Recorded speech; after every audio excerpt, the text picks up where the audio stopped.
if you think that you can make it in here.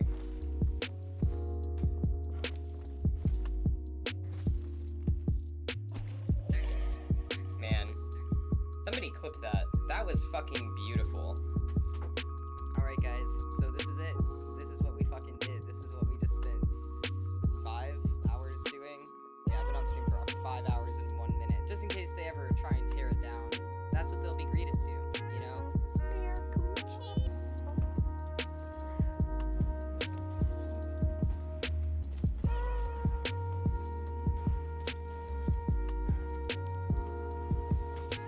In! Oh my god, that was gold.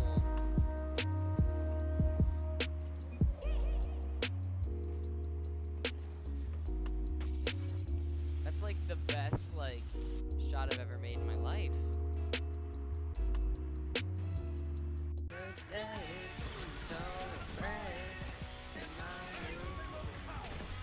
Come on.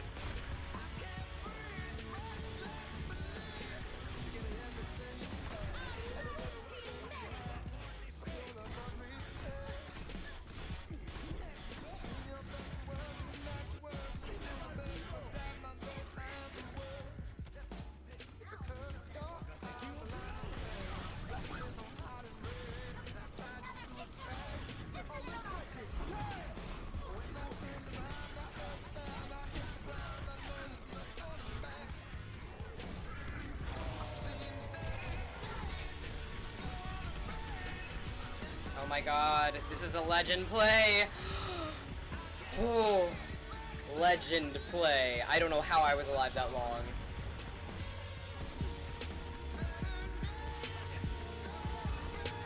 It's my luck, you know? The damn pistol. Yeah, I heard you. Ah!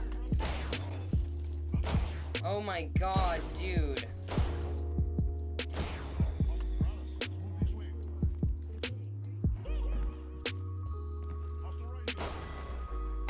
Oh my god, dude, that literally scared the shit out of me.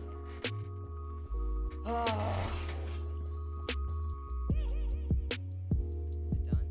It's done. Might have called.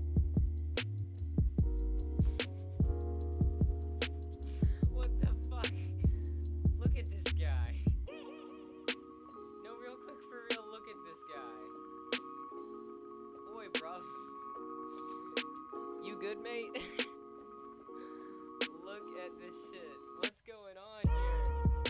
You good, mate? I don't think he is, guys. I don't think he is. He needs some milk. You know what I'm saying? Look at him.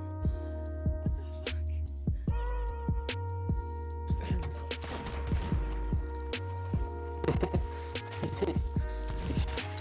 Apologies. You're fine.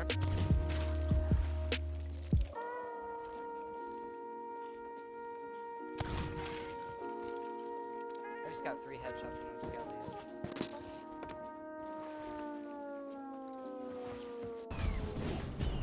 Come on. Well, fry my hide! You sure had shit! Thanks a heap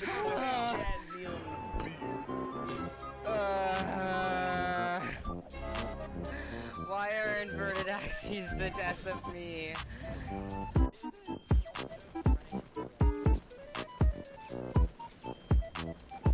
Stop moving. Stop moving. You killed them? Yep. Yeah, I saw them and I jumped off. Oh fuck! He sniped me! Oh shit! Oh fuck! Oh my god! Get me out of here! Get me out of here! Get me out of here! Get out!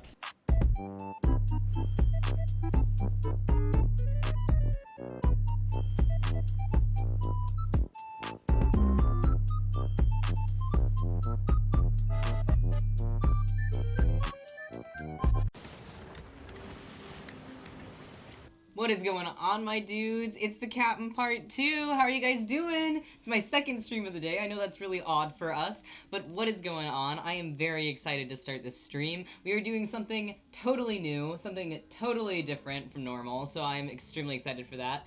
Big welcome to Mid-Boss. They did just give me a host, so big shout out to you guys. Really appreciate this opportunity from you. I've been waiting for this literally since last year. So, just to kind of explain what is going on right now. Hello! How are you doing? Veritas, how are you doing? I hope you're having a great day.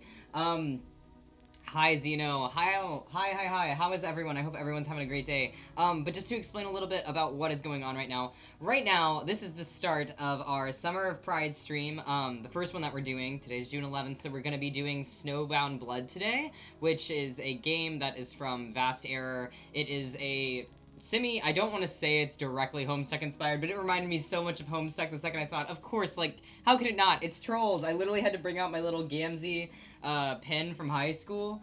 If you guys ever were Homestuck fans, you'll understand how much it means to me that I still have this.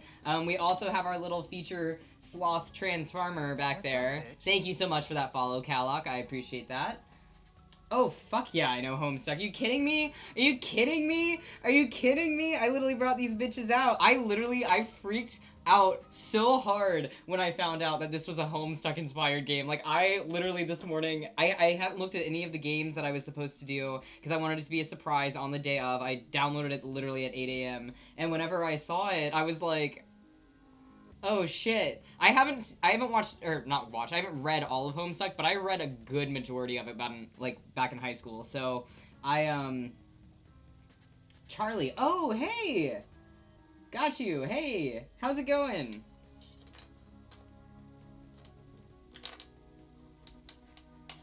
I'm gonna call you Charlie and not Kalok because I feel like I'm gonna mispronounce it every single time. Oh, wow, that's so cool! Well, I'm very happy that you were here then. Thank you so much for hanging out.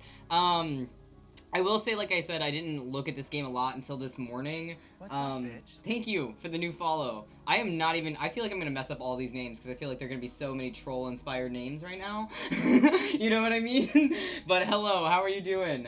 Thank you for streaming. I'm excited to see what you think of it. I'm extremely excited as well because, like I said, I haven't really experienced like a Homestuck-esque art since high school, but I really like the art style. I remember cosplaying Homestuck whenever I was in high school, so whenever I like saw this morning, it like made my little gay heart jump. I was very excited. So yeah, I will get straight into this. I will say that I did read the FAQ, which maybe I shouldn't have, but I'm going to read a little bit of the FAQ to you guys, just to give you some more information on the game for those of you who don't know. Obviously, the creators are here, so you guys know what you're talking about, but for everyone else who doesn't know, SNOWBOUND Blood is a spin-off visual novel telling the story of Chief Regulator Cecily, I hope I didn't mispronounce that, Iopara, hunting down a stolen treasure. We love that could shift the fate of the world. Think of it as Vast Error's analog to Hive Swap Friendship Simulator. What's up, bitch? What's up, bitch? Thank you, Mid-Boss, for that follow. Appreciate it. SNOWBOUND Blood, however, is a much more narratively driven and linear in nature. Okay, got you. Or, sorry, much more narratively driven. I thought there was an A there. SNOWBOUND Blood can be downloaded on its itch.io page, by the way. That is where I downloaded it. I did pay for it, but it is a free game if you guys want to download it for free, if you do enjoy what you see today. There's also multiple updates. It is a continuously updating game, from what I understand, because I saw whenever I was downloading it, like, you have to re-download the whole game unless you have the itch.io app, whatever. Moving on a little bit, I'm gonna go into a little bit more detail about this game. There's a Trollodex in here, which if you guys ever, like, read Homestuck, you kind of already know what that is. But if you don't, I'll explain it. It's an identification system provided on a simple card-based interface for field agents and regulators who must interface with a large number of trolls of interest while managing their caseload. So that means there's gonna be a lot of, like, probably, like, reference numbers and things like that. I think that I saw, like, hex codes whenever I was looking at it earlier, and I was like, oh shit, here we go. Here we go. It's gonna get down and dirty with the lore here.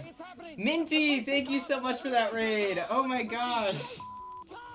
Aha! Volume 9 is gonna be released in a week or so as well. I just read that. Thank you for that update. I really appreciate the raid, though. Minty raid! Minty raid! We appreciate the love. Thank you so much. We're still getting the game set up. I want to just kind of read everything about the game that I can to everyone first, but I appreciate the love so much, Minty. If you guys aren't following Minty, please go give them a little bit of a follow. I did actually watch their stuff earlier. I really enjoyed your stream. Very sweet, very cute. I love the mangoes. I love it so much. You know how much we appreciate mangoes, and the fact that they're like your little lovebirds. That I'd never heard that fact before, but that was adorable. That was adorable.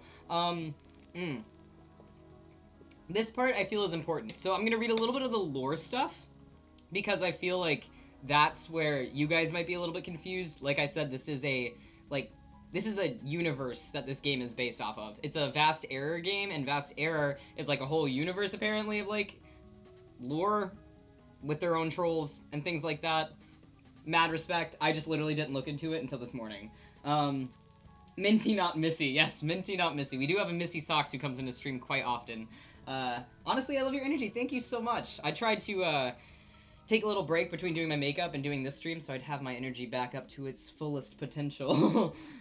Thank you so much for the host, too. Oh my gosh, you all are being insane with the love. I really, really appreciate it. I really, really appreciate it. But like I said, let me read a little bit of this lore stuff. So the first question, I'm just going to read the FAQ because, like I said, I'm reading this straight off the FAQ page. How does Snowbound Blood tie into Vast Error? Doesn't matter. Snowbound Blood absolutely matters to Vast Error. It is plot critical and it is 100% canon. It's borderline unskippable, in fact. Okay, so if you are into Vast Error, this is extremely important. Actually, just plain unskippable.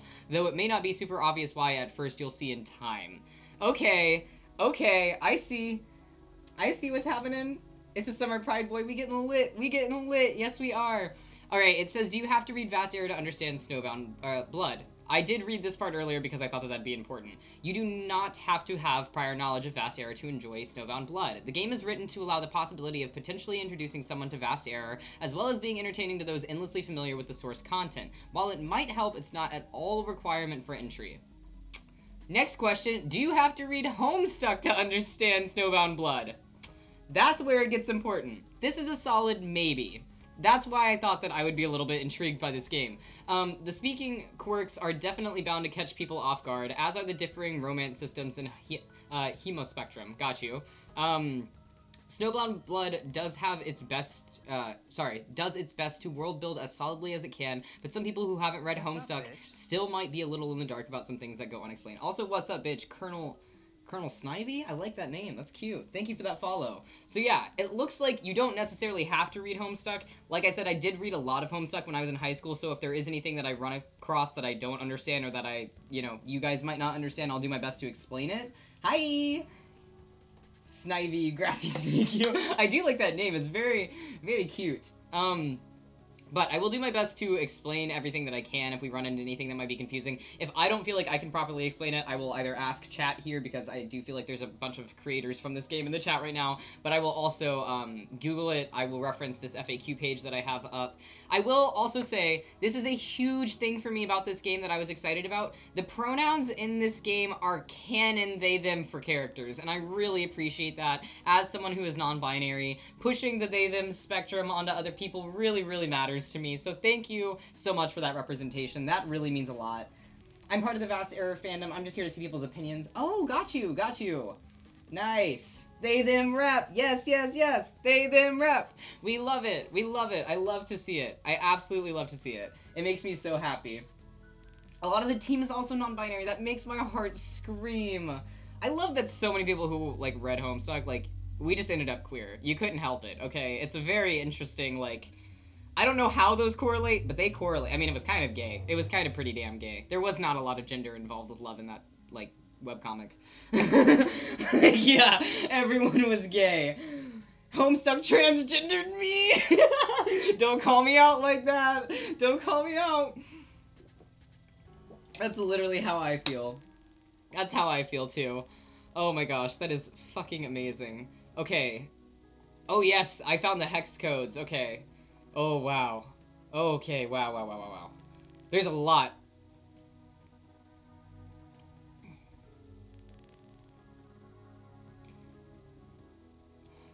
Is Cecily trans and autistic? Yes and yes. This is undeniably canon. Fuck yes. My friend called me Solix and then things went uphill from there. I love that. But also, can we have a hell yes for the canon autistic trans character? Thank you. Representation. Yeehaw. I'm here for that. Undeniably. That's what it says. I love that. This is undeniably canon. Mwah. Chef's kiss on that shit. I love you guys. I love whoever created this game so much. A Blazin' Buddies, hell yeah, I will get that for you. Canon trans people, there you go, there you go. I love to see it. Let me get that Blazin' Buddies for you really quick, my friend. Everyone in SBB is trans. Actually, I don't make the rules. Listen, I believe it. Honestly, I believe it. It seems to be one of those universes. You know, this whole universe seems to be one of those universes where the queer spectrum really matters. But that's cool with me. I'm more than happy with that. You know. NB rights, NB rights, NB rights, NB rights, NB rights.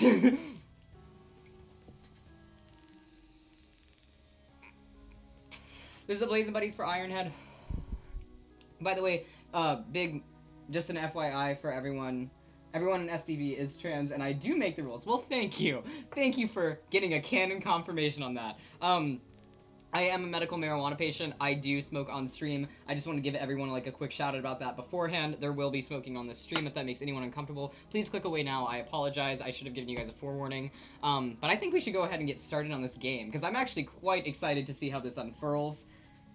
Yo, enjoy yourself, man. I hope you have a good time. Let's switch on over to the game. All right, here we go. Satellite radio. Y'all getting hit with the boom boom. Snowbound blood. By the way, can we just... This art, I'm so here for this. I'm so ready for this. Everything about this, I'm so ready for. Okay, let's go. Let's go. Start this shit off. I'm so nervous right now, but I'm so hype. Oh my gosh. Oh, okay. So we actually have to go buy the... Like, okay, that's sexy. I like that we have to go... Look at the fucking trolls! I like that we have to go buy, like, the book. You know what I mean? That's super cute.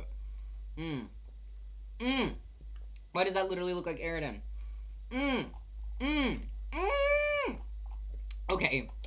What? I am so here for these canon characters. Okay.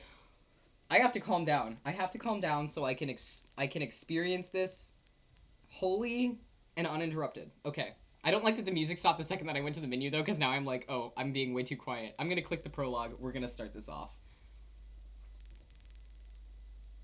E4. Oh, okay. Go ahead. Take it. E5. Okay. You proffer the dueling rapier. Yes!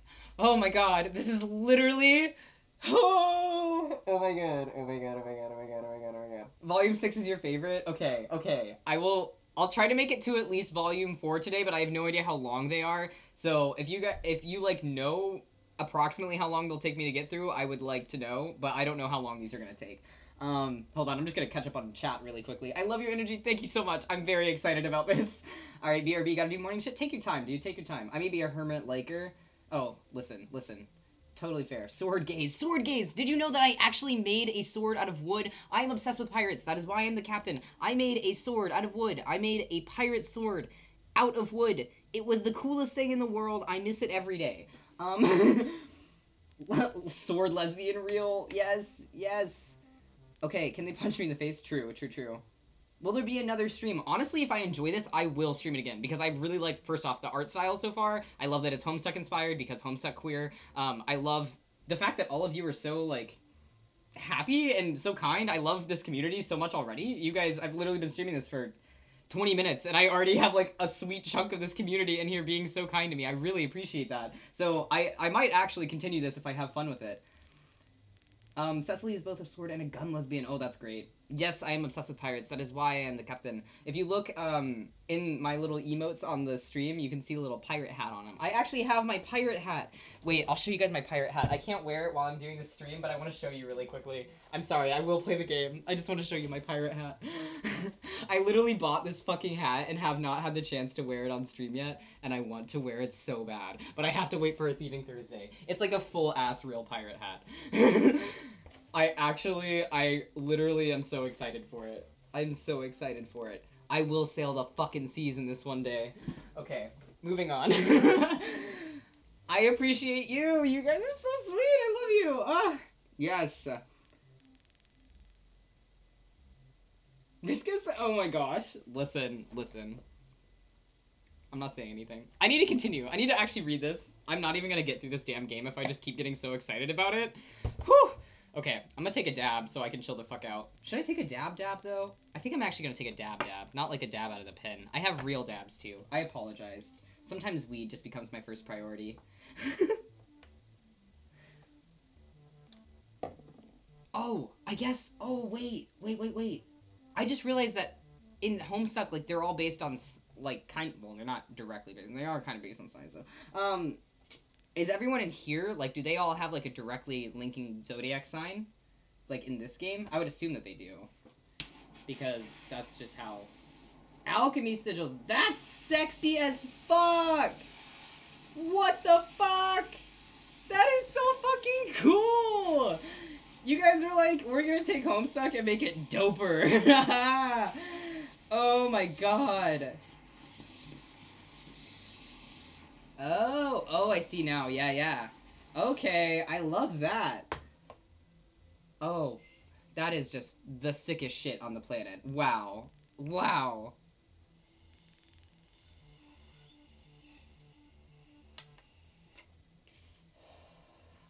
That is amazing.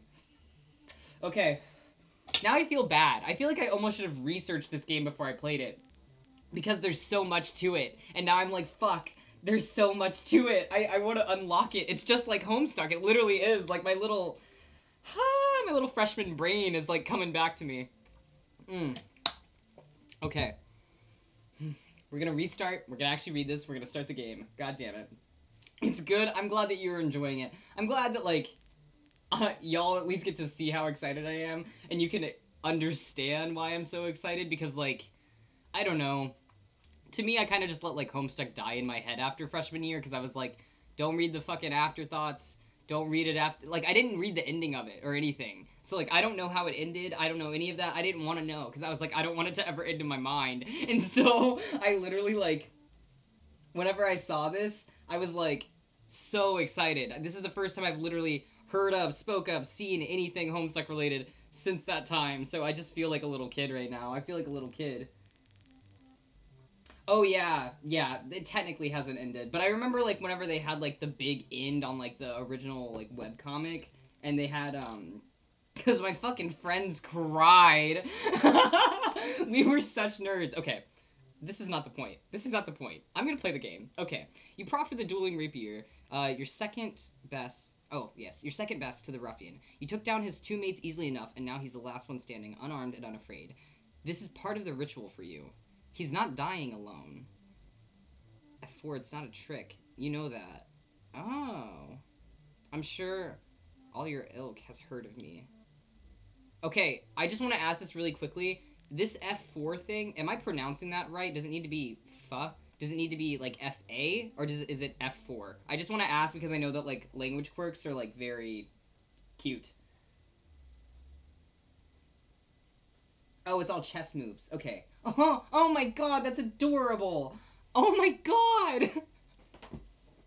That's such a cute quirk. Oh my god. Okay. And F3, there we go. You even know how to hold it. BE7. I love that. BC4. Sometimes I get asked why I do this. BH4+. He stands, eyes narrowed, and you touch the tips of your blades. Proper stance and all. You wish more smugglers had the touch of class this soul did. First off, I am extremely attracted to this character. I just need to say that off the bat. After that is out of the way, I'm fine to continue. You almost feel bad for what's about to happen. Also, notice the dead troll back here, I'm pretty sure. I'm pretty sure that's someone that they have killed. Cecily's quirk is so fucking unique. Yeah. No, I love that. That's why Gamzee was, like, my favorite. Because I thought Gamzee's quirk was well, Nepida's quirk also, like, made me really happy. But I really like Gamzee's quirk. So anything that's like the weirder the quirk or the cuter the quirk, like, the more I'm gonna like it. I love it. Yes! Please always chat like that. Oh my god, I will cry. Then you remember the document detailing the deaths caused by the counterfeit medicine lab, start to finish, like it was photocopied straight into your head. G3, there's 3 reasons. Here's the first. It's only fair. Face to face, blade to blade, an honest chance. You deserve that. Everyone deserves that. If you die with nobility, with courage. FX G3. Oh. Ooh. If you don't, you walk out of here the first man in 12 sweeps to win a duel with me. And that's something to fight for. GXH2+. Oh, ooh. Allez! Oh, yes! Fight me! Oh, yes! Oh, okay. Oh my god, I get to choose. Okay, a feint to the right. I'll feint to the right. I actually want to do that. I'm a feinter. You start the bout with a feint to the right, but he doesn't take the bait, holding steady, but too passive. A shame. Damn it. A bit more aggression and he'd be a real challenge. You straighten yourself to continue the duel. Okay. I need to be a little bit more aggressive. A simple thrust. You follow up with a simple thrust. This one knows what he's doing. You can see it in his stance. Oh shit. I accidentally went too far. Oh well. Is there a way to go back? I'm not even gonna keep skipping. I want to know if there's a way to go back, because I'm sure that there is. Is there a way to... Mouse wheel. Thank you. Thank you. He might have been just like you, learning the épée, I don't know how you say that, in some bright office, dreaming of holding a real regulator's blade like Proserpina. Interesting. Gleaming in your hand. If so, he strayed, you didn't.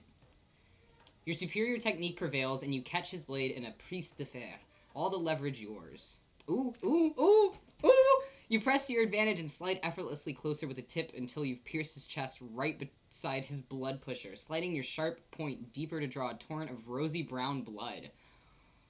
Oh, we got nasty blood too, I like that. Your other sword falls out of his hand with an indelicate clatter as he chokes out in pain. You catch him as he leans over, dying, and begin speaking in his ear, calm as always. Yummy. Okay. BXF7+. The second reason I'm doing this is the one I need you to hear. It's the important one. If there's anything out there for your soul after this, if you meet any kind of maker or can see any shred of any of the dead, I need you to carry a message for me. KXF7. God, idiot. Okay. I'm fine. Sorry. Tell them this is for Alina Robiad. I will send them as many as they need to adventure. KE6. Okay. He's nodding. Even his blood starts to trickle from the corner of his mouth. Good lad. I'm listening. I am. I'm listening. QG4+. And if you see her, tell her I'm sorry. KXE5. QF5+. I can't join her yet. KD6. Okay. You wait for him to slump over dead and slide him off your blade, taking a picture with your visor to document another successful compliance initiative to your superiors. You pull a kerchief out of your coat pocket and wipe your blade. You gotta. That's that sexy Dom move. You speak to no one as you sheath it and walk out of the room. QD5++. The third reason is that I enjoy it, and I always have. 1-0.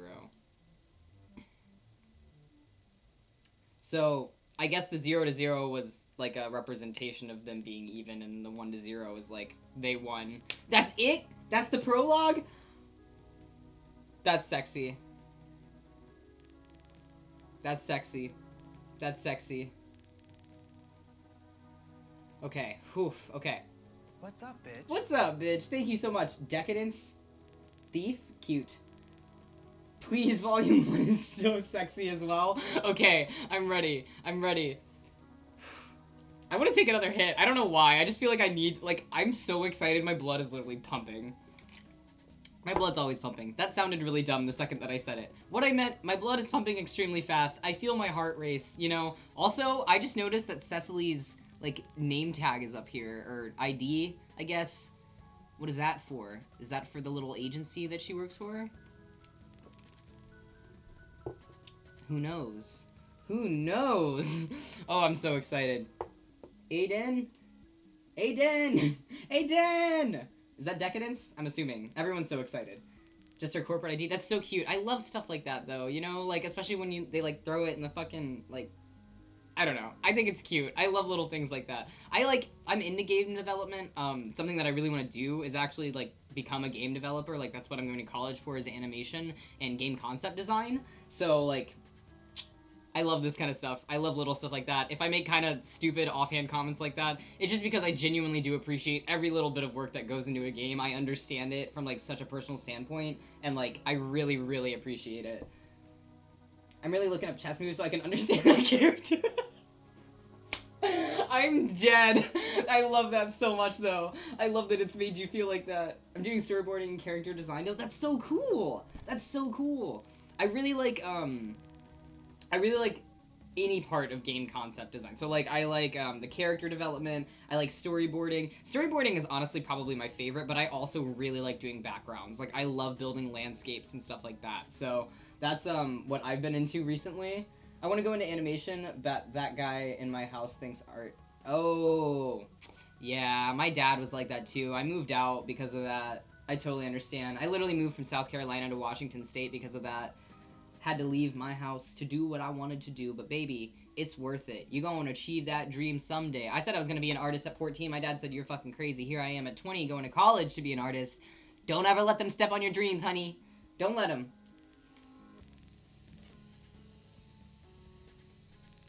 Without rebellion, there is no art. Without art, there is no love, because, honey, love's an expression of art, I tell you what. Alright, now, Volume 1, we gon' go. We gon' go. I am ready as hell right now. Okay, sorry, I just went off on that. But, Volume 1 of Orders and Ordeals. I really enjoyed the prologue, the little duel. That was real cute. I'm ready for this. I'm excited to meet more characters. Here's our amazing, sexy lesbian. Hello. Your name is Cecily Iopara. I really apologize if I mispronounce any of these names.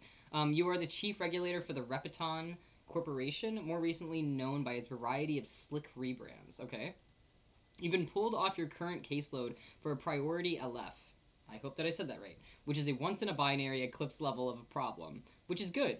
Petty crime gets rote after a while. Okay. You walk through the busy open office hubs. Cubicles were deemed too impersonal by some new age synergizer or another and replaced sweeps ago. Sweeps are how they measure time in this place, I'm assuming. In Homestuck, they use something else. It's totally fair. I'm assuming that probably equals a certain number of years. I repeatedly typo her name like that, too. Fair. Oh gosh, sorry, I lost my place. You're sure they'll be back in a few, that's how it always goes in these halls. Cute. You let the symphony wash over you, played by dozens of clacking keyboards, the idle sameness of phone conversations on little headsets, the shuffle of papers, and the whine of a copier. Home sweet home. Your business isn't with any of these low-level bureaucrats, thank goodness. No, you take long strides past all of them, coats swishing in dramatic contrast to their button-ups and slacks. You're on your way to your superior's office. This bitch carries the biggest dick energy in the whole room, and I'm turned on. Thank you. This case starts, as all your best have, with consultation with the newly Poisson? I don't know how you say that word. What do you say? Air? I don't know how you say that word. Poisson? Oh, Sestro Enthal and Hamafi? Hamafi? I'm gonna say Hamafi because Hamafi sounds really American. Hamafi Heckrix? I'm so sorry, I'm also dyslexic. This K and X, that's gonna mess with me a lot. Okay, so Sestro, you're adorable. Wow. I'm in love with this character. Why does this literally feel like Karkat and Solix had a baby? And maybe Aridin too. They like splashed a little bit of everyone in there. 1 sweet people equals 2.33 years. Okay, cool. Nice. 2.23. Oh gosh. Yeah. I love stuff like that. When they like change all the measurements, because it just like, it really forces you into the world of the lore. I love that. I appreciate y'all for that. Bring it to me. Here we go. I think we're gonna get some lore from these guys now. His assistant gives you a curt nod and presses a button on her desk that slides open the door. I'm assuming that Sestro is he, and the assistant, Hamafi. Hamafi's also trans. Okay. Cute! Okay. Cute. Everyone is trans. Canon. Moving on. Same colorful office as always, littered with idle fascinations to occupy him during long meetings or periods of thought. Sestro! I feel like Sestro, like, gives me really intense trans man vibes just because he looks really little. Can we talk about that? I feel the 5'3" vibe right now.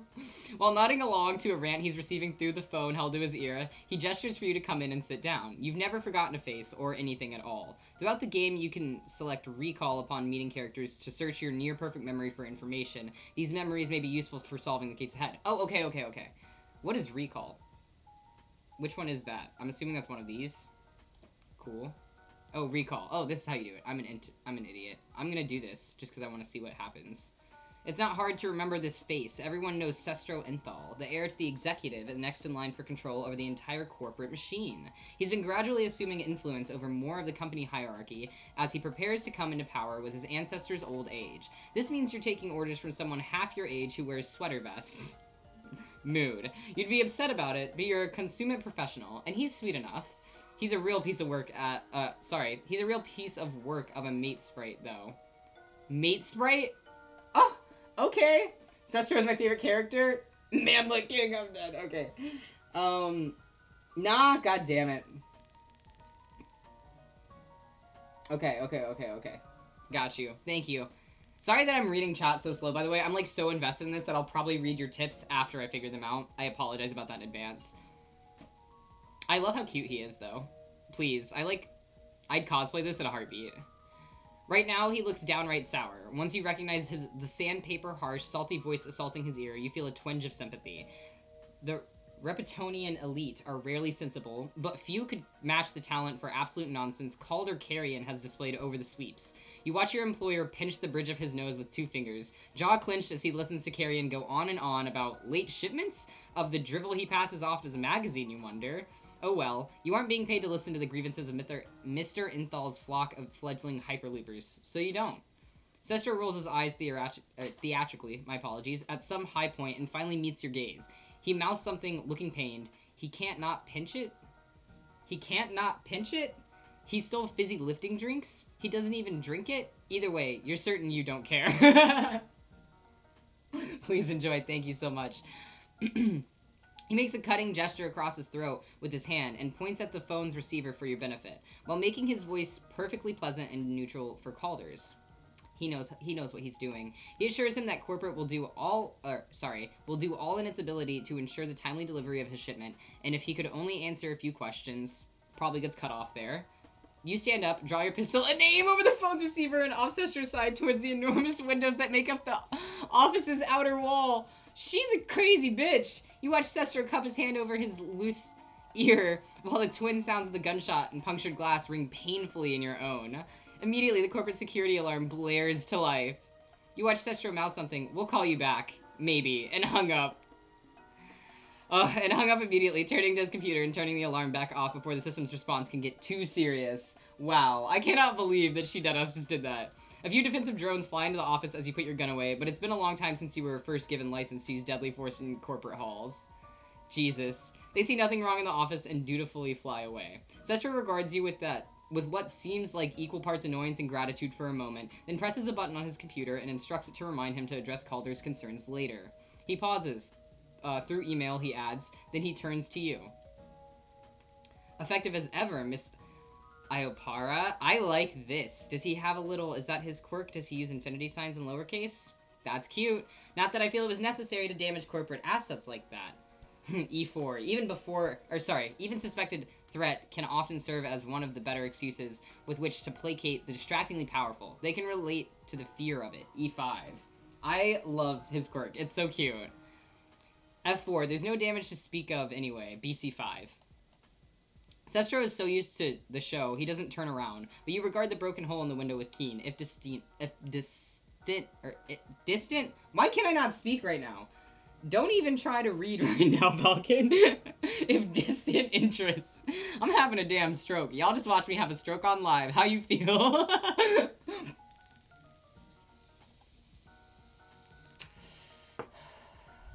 The broken edges of the glass have already started to leak, oozing translucent drops which turn to silky threads of liquid crystal. Oh, so this is not glass? Within moments, the substance will coat the hole between inside and outside and freeze solid, as if no breach ever occurred. Oh, okay, so it's like a self-healing glass. That's really cool. I was speaking of your hearing faculties, Miss Iopara. Senses as keen as yours are hard to come by, and while I'm sure we could repair any damage done to either of us, time is at a premium at the moment. I need you on top form, so please do take care of yourself going forward. NC3, of course, D6. As you and Miss Libetta? I'm not sure. You shoot him a glare. You're really in no mood to talk personal matters. Oh, no! Understandable. I didn't mean to overstep. Consider my concern a thank you for freeing up my afternoon from grub sitting. On the subject of which, your assignment. I trust you've heard of the Byzantine Like the Byzantine Empire? The Byzantine Empire? That's fucking amazing. Sestro pauses if he expects a reply, but you've been here long enough to know better. Nobody hasn't heard of the Byzantines. One of the older civilizations known to Repeton's past, they were famed as a rowdy, macabre bunch in their golden age. I keep misreading words. Olden age, golden age. I got this. In this age, though, they're lost. The skeletons of their society, all that's left of them. After he collects his thoughts, he continues. Last night, we had a security breach in the northern waste near the site of some Byzantine ruins. A transport convoy was compromised. There were casualties. 2 guards plus the convoy's driver. All 3 were found executed face down in the snow. Yikes. He slides pictures of the bodies across the table to you. You whistle in awe at the sight. Yeah, that's pretty rough. Love those Byzantines. You gotta. Murdering little fuckers. FXC5. Clean cuts. This is professional work. DXC5. QH5. And the convoy wasn't operating on its regular schedule. QD4. And F3. Anyone who might have known about the order to reroute the convoy's transit could have set us up. QF2+. KD1. I'll need a list of names, of course. NC6. Indy 5, and whatever was taken was clearly special. Does my assignment include its retrieval? And if so, do I get to know what it is? G6. It always pays to show your superiors you can predict them. The more aware they are, you know what you're doing. I need to reread this. The more aware they are, you know what you're doing better than they do, the less they bother to get in your way. There we go. Sestro, for his part, seems reassured by your suretree. He looks at you uncertainly for a moment, as if he might say something. Then he sighs, gets up, turns away from you, and looks out towards the window. You resist the urge to roll your eyes. The kid makes a spectacle of this window whenever he genuinely cares about something, and you're tempted to gently inform him it's a shitty excuse for a poker face every time. Damn, rip him a new one. But you aren't paid to give advice, so instead you wait to listen. Eventually, he speaks. Your powers of perception continue to shine, Miss Ayopara. It's wonderful to know I can rely on you at times such as these. Yeah, kid. You answer in your head. You answer in your head. You wonder if you'll ever be able to get your briefings done without the pointless flattery. You're right, of course. I will need to discover who from corporate leaked such crucial information to our assailants, and uncovering the identities of the thieves and bringing them to justice will also be among your duties. But your most important task by far is to return our lost cargo to us. While these ruins were originally Byzantine and remain designated as such on official records, we have strong reasons to believe the location was appropriated by worshippers of the Vivifier?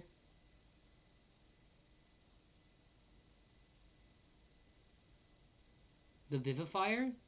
What is that? That earned Sestro your brow, raised in genuine interest. You'd heard rumors about the Vivifier, and all of the old legends, of course. But even as high up as the corporate ladder as you are, this is the first time you've heard the name spoken so seriously. The item that was taken from us was a filter of what we believe to be her own blood. I trust I don't have to explain further why its recovery is so crucial. Sestro is doing that thing where he sort of strokes the glass, all contemplative angst, but even though you feel he does this every time you see him, it doesn't feel tired and empty this once. You think of what the stories say about the Vivifier's blood, that it can heal wounds or create untethered everlasting life, maybe even save Repeton if Trollkind understood its mysteries well enough. You can guess well enough that's what Sestro is thinking, at least. Some things never change. Dude, this is getting intense. QG5, I think the situation speaks for itself. H6. Good. Expect a message with your names and any other points of data we feel you may find useful shortly. Fantastic. I expect you to start working on this immediately. You understand? QG3, of course, Miss Sternthal. QXG3. Excellent. Your services are appreciated as ever, Miss Cecily, if that isn't too forward. Your employer's voice catches on his breath. The hitch would have been imperceptible to most people, but if you were most people, you wouldn't be where you are. True. You already know what he's going to say and you're already tired of it, but so much of being a professional is holding your tongue while other people are not. I wish to impress you on that. This assignment, this one more than any I've asked of you yet, is truly... You look just past Sestro to the half-melted healing mess of glass by his hand. You wonder how much he really believes he can fix this broken world, whether it's with a small vial of one more substance or really anything else. You suppose the earnest of the desire is noble, at least. But not all things that shatter heal as easily as glass does. If someone were to ask for your opinion, you suppose you'd say you believe this world was shattered from the start, that the poison choking it goes down to its deepest center. I'm so sorry. Broken things are just broken, and they stay broken. For good. There's a beat of silence between you. He looks at you and, for a moment, seems downright vulnerable in a way that almost threatens to move you. Maybe it's not the world that's broken. Maybe it's just your heart. Either way, not much about this world holds your interest, and even less seems worth saving. But you suppose if someone has to run this planet, it may as well be this kid, who really seems to want to fix it. You guess that's something. I'm counting on you, Cecily. Thank you. In any case, you're not paid to have opinions, existential or otherwise. XXG3, of course, Mr. Inthal. BD6. BD5 for good. Half to half. It was a draw. We drawed. It's fine. You're paid to get results. An hour of prep later, and you have a briefcase full of files, including the deck of Trollodex cards, like I mentioned earlier, of suspects and potential allies you'll be dealing with on this case. The Trollodex identification system provides a simple card-based interface for field agents and regulators who must interface with large numbers of suspects while managing their caseload. As the name suggests, it was originally a physical filing system. Entire warehouses used to be dedicated just to maintaining the records, but dwindling population size and the marvels of digitization now mean that the whole thing is accessible at any time in any location. Despite the convenience, you still find yourself resorting to the real cards once in a while when you need to focus on a particularly troubling case. Something about holding a person's life in your hands strengthens your resolve. It's a little strange, but you take your own card with you wherever you go. It sits in the breast pocket just over your blood pusher. If someone wants to run you through, they'll have to do it twice over. That's a little joke you tell yourself. Nobody has managed it so far, and after 12 sweeps, the card has come to be sort of a good luck charm. You keep another card close to your chest, but for different reasons. A promise long overdue. I want to find out what that other card is. You step through the streets you've memorized like a hymnal since you were first accommodated in Stronghold 21 over 10 sweeps ago. Fantastic. Jesus. It's a brisk winter day. Scarf-adorned trolls don't meet your eyes as you brace against the wind and look at the trees still green. They're fake, of course, like everything else inside these walls.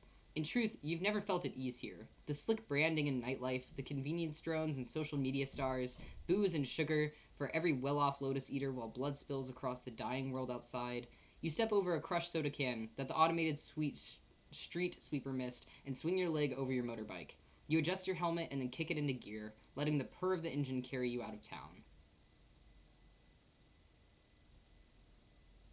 The yearning. This, is so intense. I'm honestly pausing for a moment just to say, I genuinely am so intrigued by this storyline. It's only volume 1, and I'm like, what's in the fucking briefcase? Who the fuck do we need to meet? Who gave it up? Who is the vivifier or whatever the fuck? I'm like, we need to find shit out. Alright, sorry, I just needed to say that really quickly. This is truly an amazing story. I really like the way that this is playing out. The storyboarding for this, good job whoever did that, because it's very intriguing. It makes me literally, I'm 40 minutes into it right now. I truly feel like I could play this all day. So, that's, well, I mean, yeah, we can answer the Vivifier question. But I want to see the Vivifier. I want to know if they're real. I want to know, I want to see them, you know? I mean, I haven't read I don't know the main VE story, so now I'm just so intrigued by this idea of a Vivifier. I'm like, what is this thing?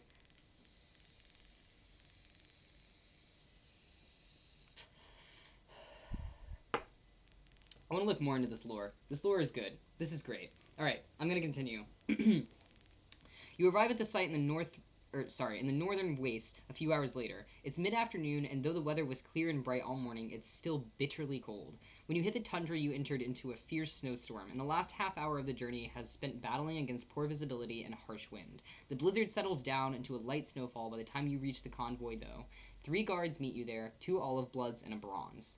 They all look extremely bored and cold, and you can't blame them. Hopefully you can wrap up here soon, and then they can go home and do the same. Wrap up, you mean. You remove your helmet and shake your hair loose, brushing a few snowflakes off your arms and shoulders. As the bronze-blood guard jogs over to where you've parked, you take a moment to survey the scene. This is interesting. Okay, here we get a visual. There we go. I was like, okay, this is where the people, got murdered, apparently. The convoy and all that shit.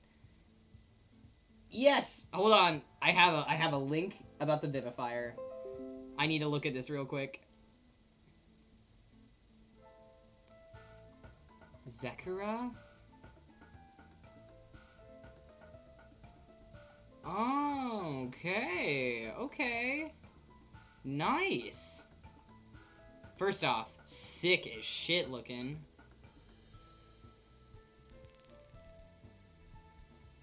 Wow. Okay, I like her staff. There's a staff that has like a little like skull on it. Really sick. Okay, really sick. Okay, I'm excited to see her. We're gonna continue though. I'm very excited for this. Okay, after taking note of some key points of interest, you turn to face the guard as she greets you. She seems to be the one in charge, or rather she was until you got here. Ha, bitch, I'm in charge. Once you've exchanged some formalities, flash your card and so on, she walks you through what's happened since the convoy was discovered. In short, she says, not a lot. Nobody has disturbed the scene, the bodies, or anything else since the preliminary investigation late last night.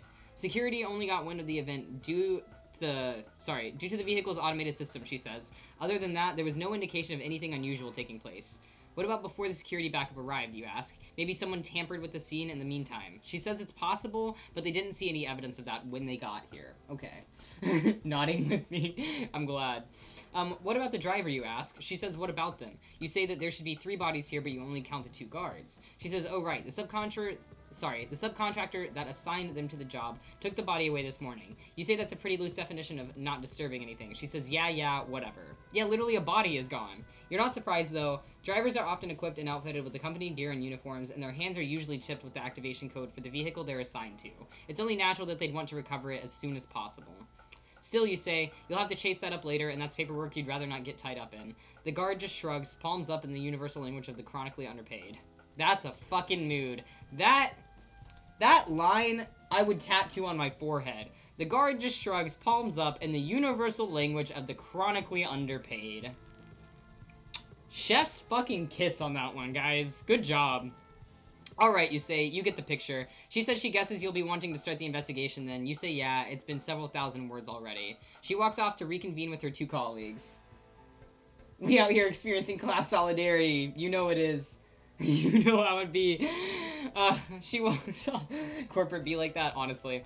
She walks off to reconvene with her 2 colleagues. Throughout an investigation... Ooh, investigation progress. I get a little bar, guys. You see that?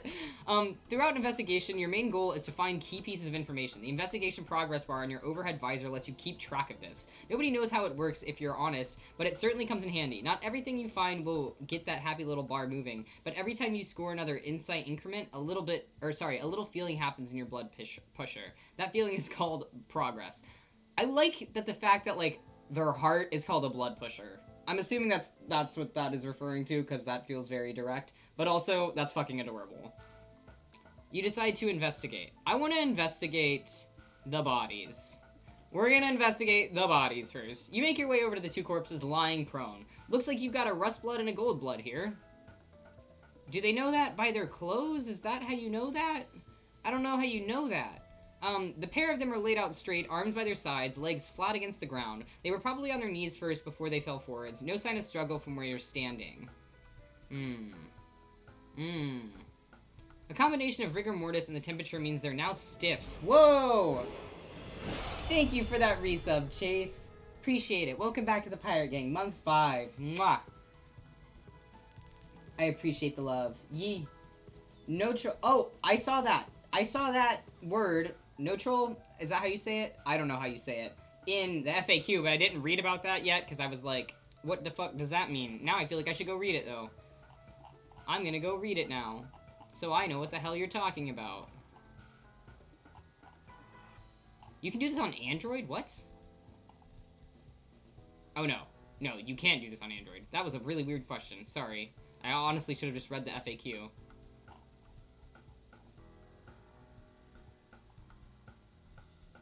Okay, who are neutral and nocent? It's like neutral avant. Oh, okay.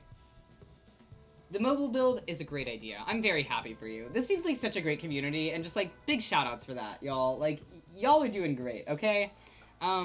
So neutral and nocent are the dead people that we find on the ground here. Oh, okay, cool.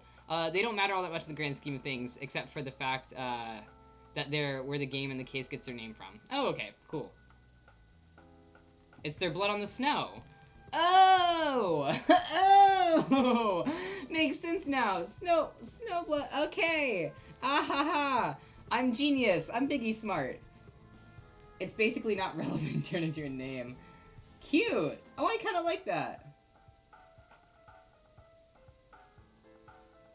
Innocent bystand? Like innocent bystander? Oh my god, that's so cool. Oh, that's so cool. You 300 IQ, your whole team, dude. This is crazy. I love y'all. Okay, I'm fine. I'm just really excited. It's big brain time. You know it is. You know it is. Y'all make me feel big brain. By the way, can I get a shout out, please, for Mr. Trans Sloth back here? Trans Farmer Sloth back here. He's been a great boy today, and I feel like he deserves a little bit of appreciation. I got him at Target. I got the trans flag whenever I was at Trans Skate Night with Chase and Andy a couple months ago. I love him, and he deserves all the love in the world, and I just needed to give him a quick little shout out right there while I had him out. Because he doesn't usually sit here, but I thought it'd be really cute to feature him today. It's Summer of Pride. Be happy with yourself, you know? I love it. I love the trans sloth. He's amazing. He's amazing. Okay, I'm going to continue reading this. A combination of rigor mortis and the temperature means they're now stiffs in the literal sense, as well as the metaphoric. Although now that you think about it, you guess the literal sense is where the expression originally comes from? Whatever, you're not a wordologist. Slipping on a pair of work gloves and making sure not to disturb the scene too much, you carefully roll the two of them over to get a closer look. The thing you notice immediately is the wounds. 2 clean cuts, one across either neck. From that, you surmise that they probably bled to death. The next thing you notice, almost as immediately, is the expression on their faces. Their eyes and mouths are wide open. That's not scary at all. They look like they were utterly terrified. The one on the left, the gold blood, was an adult in his mid to late teens by the looks of it. You'd estimate him maybe 15 sweeps at a pass. You don't recognize him. There's something about the younger rust blood on the right that strikes you familiar. You take a look at the rust blood on the right, because I want to look at his details, because I want to know if I know who he is, okay? You decide to examine the troll you recognize a little more closely. You get a good look at their face and then close your eyes and search your memory. Ooh, recall. The refectory. Dun-dun-dun. I like this recall thing that we do. It's like a flashback. As you concentrate, a recollection seems to coalesce out of the void, forming gradually like a bead of water before dropping and splashing across your consciousness all at once. You remember seeing them just once before. It was in one of the various eating halls inside the walls of Stronghold 21 about half a sweep ago. They were around 12 sweeps old at the time, judging by the fact that there was a certain bright optimism in their face, which hadn't yet been stamped out. That's a mood. The horror of this world bides its time for some people. How fortunate for them. Oh god. The encounter wasn't even a proper meeting. They were just some stranger your eyes lingered on a moment longer than usual. You noticed them leaning against a pillar, handheld mobile device in hand. I would hope so, it's a handheld, with a distinctly sour expression on their face. Handheld device in their horns. The way they were drilling holes into the screen with their eyes gave the impression that they were waiting for someone to get in touch. A frustrating business colleague, maybe? All Mother knows... All Mother. I love that phrase. Okay, like God knows, All Mother knows. That's great. Great switcheroo there. All Mother knows you spend enough corporate hours waiting for the right people to buzz you, and just as much time hoping that they won't all the same. That's such a mood. You turn to hand a loop or 3 to the elderly Burgundy behind the counter, her horns gnarled and helical. You could remember the exact amount if you cared to, but you're not focusing on it right now. After picking up the freshly boiled soda, carbonated but not gluconated, I hope I said that right, and the lateral wheat fiber stack, my bad, you turn back in their direction. While your back was turned, their face seemed to have morphed into a gleeful, yet still gentle and reserved expression of pure delight. They were now standing upright, excitedly tapping away at the device in their hands. They probably got a text. Their eyes had softened at the corners, and a faint blush danced across their cheeks. Stop! Are they lovers? Oh, you thought. Of course. You open your eyes, almost regretting the exercise. Your inability to forget can be a cruel thing sometimes, most of the time, in fact. You search the young Rustblood's body, but don't find anything of note. Just some personal effects, a pack of chill drops, a worn photograph. What is chill drops? Their phone. Okay, you find their phone. That's good. Without thinking, you go to wake it, and you feel a sharp rush of relief as it doesn't light up. The battery must have died overnight. You put it back in their pocket. The last thing you check is the ID tag tied to their ankle with a sense of dread. These things are always rather morbid to look at, but they're an important means of sorting it out after the mess... of sorting out the mess after a troll kicks it. Or, as in this case, has it kicked for them. Aw, that's not nice. Corporate employee asset number 32200, bystand innocent. Yes, this is the innocent bystander. Designation, logistical security. Will and testament, undocumented. Bond mates, M? Okay. That last letter curls painfully in your chest. Shit. They have a bonded mate sprite out there somewhere. Someone who just felt a twinge of pain but doesn't know it yet. Someone whose life won't ever be the same again. Guys, no. Don't make me feel things. Just one more poor soul who'll be filing their temp papers tomorrow, not really knowing how they'll manage it. If they'll manage it. Guys!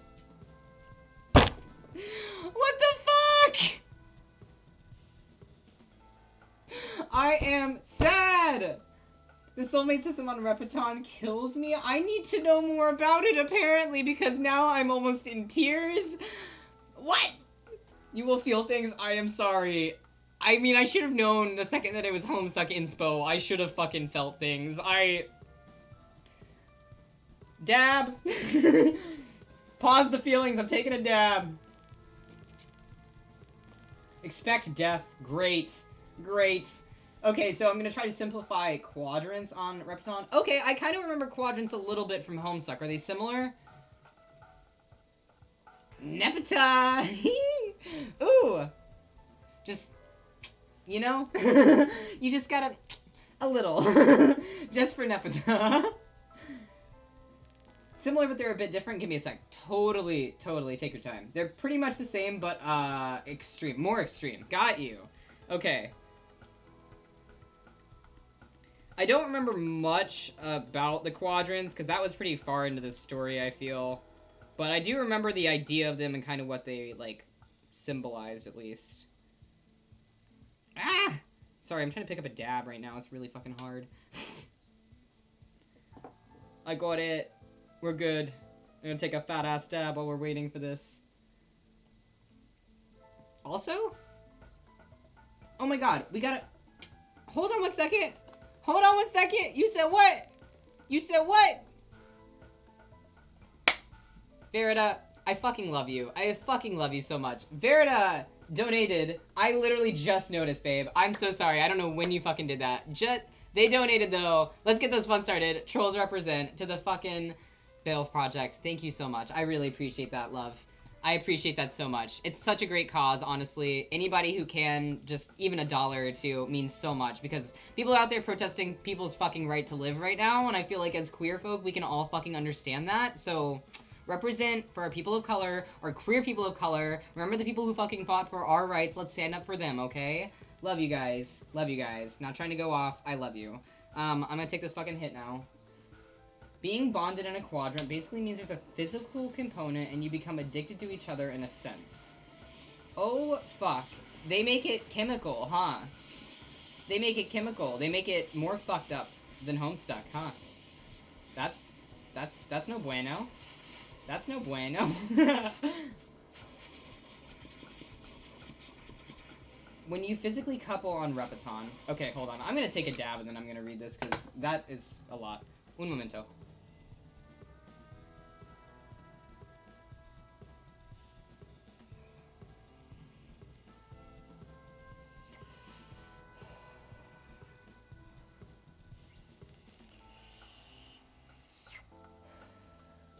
Sweet God.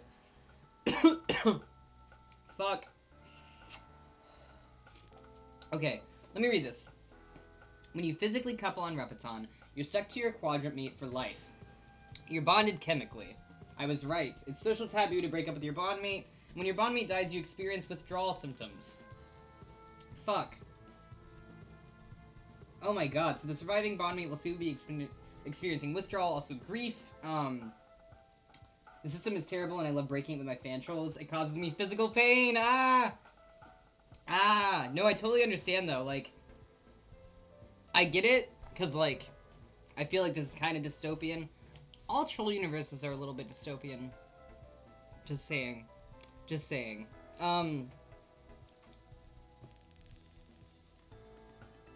Oh, okay. It's interesting exploring... I'm gonna read this out loud. I just read it, though. It's interesting exploring characters' feelings in this world, because trolls still experience strong feelings for each other, too, so there's levels there. It's supposed to be just red and black quads. Okay. Okay. Oh, you can have 2 bondmates. Okay. I was about to say it's a monogamous lifestyle, but it's not. It's a forcibly polyamorous, double-bonded lifestyle. per quadrant. Oh, you are legally allowed to get killed if you commit the taboo? Holy shit. Wow. Okay, there's a lot to learn about this game. I love this, though. Fucking big shoutouts to y'all for this amount of lore. Y'all put so much thought into this. I mean, I know this is a world that I'm diving into that's obviously already developed, and it had a very good core to develop off of, so I understand, but I'm just, wow. Wow. Seriously, the amount of work that has been put into this, just fucking kudos. Actually fucking kudos. This is insane. Alright. We got the sad boy hours over. It is very, very rough. It is very good. I enjoy this world building a lot. I really like I said, whoever did the storyboarding for this, chef's kiss. Y'all did great. I fucking love this so far. The art, the people, the community, everything about this, fantastic. I definitely feel like there will be another stream of this game after today, regardless of Summer of Pride. I really enjoy this, just in general. This is an amazing game. This community needs to be given more love. So, I'm just saying that now. No promises, but I definitely feel like there will be. So, now that we know that people fucking are chemically addicted to each other, let's keep going. It sure takes you back. Oh no, it takes you back. Have I been chemically addicted to someone? Is super sexy lesbian addicted to someone or was addicted to someone? Oh god, that hurts. That hurts. You stay there for a while, kneeling beside Nosen's body in the snow, and then you sigh, pull yourself back upright. You take a look at the... I'm gonna look at both of them, why wouldn't I? You get a closer look at the gold-blood stranger. Besides the neck wound, he doesn't appear to have sustained any other injuries. That strikes you as very odd. Why? It looks like they were murdered. They were probably just like, do they have guns? Get on your knees. Slice your throat. You know what I mean? The amount of smiles in my chat. That is so adorable. All of you are so adorable. You suspect that they were threatened at a distance, since otherwise they wouldn't have knelt without kicking up a fuss. Exactly, that's what I'm saying. There was a gun. There was a gun involved or something. Certainly you'd expect to see some incidental bruising if there was a scruff-up. It would make sense if they were occupied in the front, though. Okay, perhaps someone came up from behind in the meantime, and yeah, you pin that explanation to the top of your mental list as the most plausible for now. You gently search the guy's pockets. There's a couple of loops and spare change. Respite block keycard, okay. The beginnings of a pretty substantial lint collection. A handful of soda bottle caps. Nothing of importance, okay. Although who are you to judge? Maybe the lint was his ancestors. From the fact that this stuff was kept in his pocket, you deduce that he wasn't in the habit of of using a fetch modus. What is a fetch modus? Same goes for his companion, too. Perhaps they couldn't afford them. Not everyone can. Okay. Probably some sort of technology that's like a bag. It makes me think of Pearl from Steven Universe. You know how she can just pull shit out of her brain? That's exactly what that made me think of. So I have a feeling that it's like something like that. You know what I mean? Inventory system. Yes. Yeah. Yeah. It's like fucking... Yeah. It's like Homestuck. Do they call it that in Homestuck too? God. Captchalogue! Captchalogue! That's the word that I remember. That's the word that I remember. I was about to say, I didn't remember fetch modus, but I remembered Captchalogue. Oh god. It's been a while. My apologies. I'm 20. I turned 21 so soon. Freshman year was a while ago. Sorry. You're about to call it quits here when you glance down at one of his hands. He's holding something! Cool. While you prise his fingers open, you take a look at the ID tag around his wrist. Corporate employment asset number 03220, Avant Notrel. Got you, yeah. Designation, logistical security. They were in the same area. Loan testament, undocumented. He doesn't have a bondmate. Okay, he doesn't have a bondmate. He does not have a bondmate. Poor guy, at least he's not leaving anyone behind to suffer sweeps of withdrawal. You don't let that thought carry on. You don't. Finally, you manage to force the hand open. Nestled in the palm is a small, ball-shaped device. The surface has several small holes in it, and there's a flap on the back that looks like a wing case? You recognize it as a maintenance drone. Oh, okay. These things are always carried on logistics transports. They're used to check for and fix mechanical problems, since it's unfeasible to have a resident mechanic for every convoy. This one looks like it's been crushed. Did this guy Notrell do that? You try and rip a diagnostic from it, but it's probably been out in the cold too long to show any signs of life now. Perhaps this explains why the convoy was stopped in the first place, though. If the vehicle was tampered with somehow, then the first thing the crew would do is try and identify a system's failure. Ooh, we're piecing this shit together. What a nasty trap to walk into. you take a look at, go back, because we ain't got more shit to look at. We got shit to look at over here. I say let's look at the cockpit. No. Yes. Yes. You decide to check the inside of the driving compartment. The driver and the 2 guards were all stationed in the same chamber at the very front of the vehicle. Set of concert... I cannot read that word. Concertinade? I don't know what that word is. Steps lead up to the entryway. I literally have no idea what that word is. I apologize. These got deployed automatically when the doors were open and stayed that way since the crew never returned. A fair bit of snow blew inside overnight, so the floor and seats are flecked with white and slush. Besides the mess jointly formed by the inclement weather and the usual layer of trucker detritus? I don't know how you say that. Detritus? I don't know. Though, there doesn't appear to be any sign of disarray in the compartment. If there was a struggle at any point, it didn't happen here. That means the driver and 2 guards probably got out on their own accord. You think you have a pretty good hunch why. There's an angry red light humming in and out the main info screen. An emergency overlay has activated, apparently in response to the driver's extended absence. Since transport convoys play such a huge role in Repeton's socio-economic system, the risk of them getting into trouble is taken very seriously as a matter of survival. Holy shit. A truck driver's clip, while allowing them to actuate the vehicle in the first place, also acts kind of like the pin in a grenade. But, like, if the grenade were designed for safety purposes? This is an unspeakably shitty analogy, but you're going with it anyway. Point being, if the driver is out of the compartment for more than a short period between stops, the onboard computer automatically registers an emergency and a backup is called for, in a totally non-explosive manner. It occurs to you that a system which allowed the driver to get out and stretch their legs every once in a while might have resulted in better job satisfaction. Maybe, just maybe.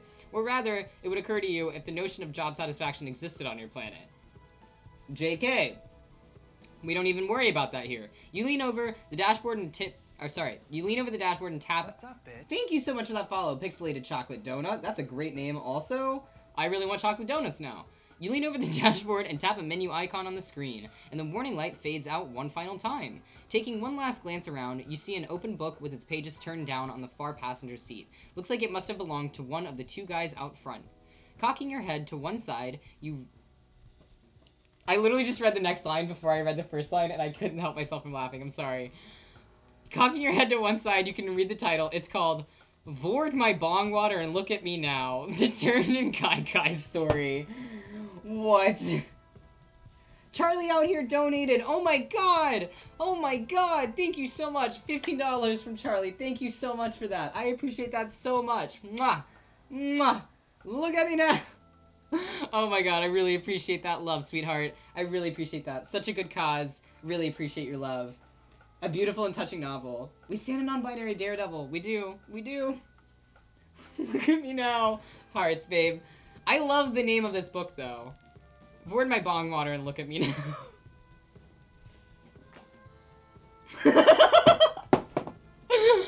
Moving on. Oh, wow. That's all she says in response to that is, oh, wow. Someone was a big fan of a certain internet daredevil, apparently. Doesn't look like the uncanny ability to survive pretty much anything rubbed off on their beloved reader, though. This book seems really well-loved. Picking it up, you can see that the spine is broken in several places from overuse, and lots of the pages have been folded over at the corners. Some of them even appear to be missing. Flipping to the front, you take a peek at the nameplate stuck to the inside cover. This book is just dying to be devoured by In Avant. So yeah, we know. There's a little heart next to the penciled in name. Aww. You put the book back. You feel like wiping your hands on something. I think it's disgustingly cute. She thinks it's just disgusting. What's up, bitch? What's up, bitch? Thank you for that follow. Spare Leora. There we go. I cannot read today. I apologize. Thank you so much for the love, sweetheart. Mwah. Heather. Your name's Heather. It's so great to know people's names. Hello. I love all of you. Thank you so much for hanging out. I really appreciate all the love today. We're going to check out the surroundings now.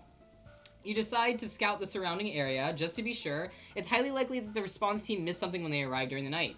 Starting with the ground between the transport and the bodies, you begin to sweep for footprints. Dun dun dun. Yes, hello, hello, hello. I hope you're having a good day. I hope you're having a fun time. This is my first time playing this. I used to be a Homestuck fan, so I'm familiar with the idea of trolls, but I've never entered this world until today, and it is more than appetizing for my little queer soul, so I am very happy right now.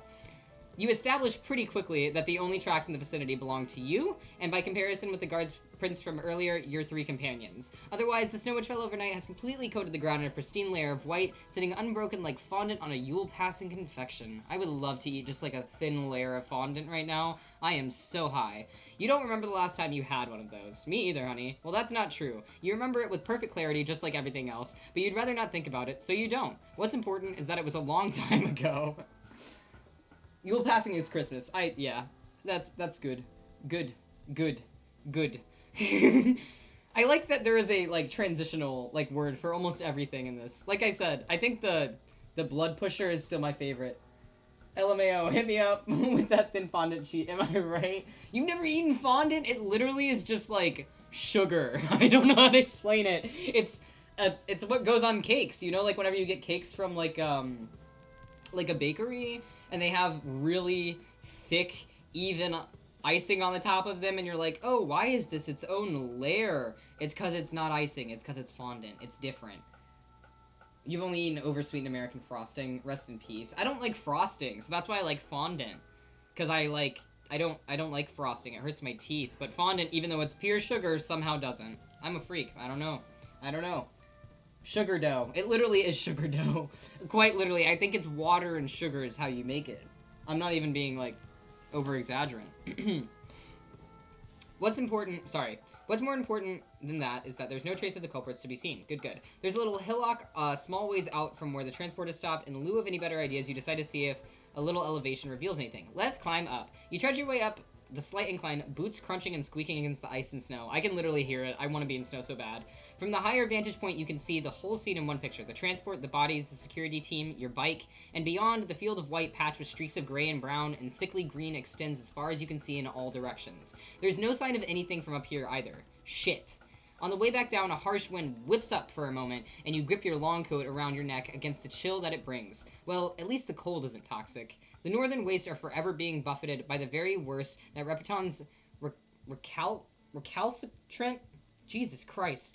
Y'all give me a fucking English lesson today on this damn game. I'm fucking crazy, but I'm free. Me. They let me out, you know? No, I'm just playing. I saw this meme actually the other day that felt very accurate, and it said, I no longer want to work on myself. Time for me to be fucking crazy.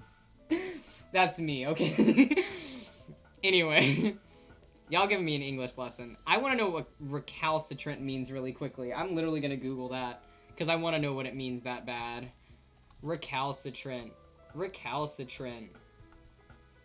What does that mean? Recalcitrant. Having an obstinately uncooperative attitude towards authority or discipline. Jesus fuck!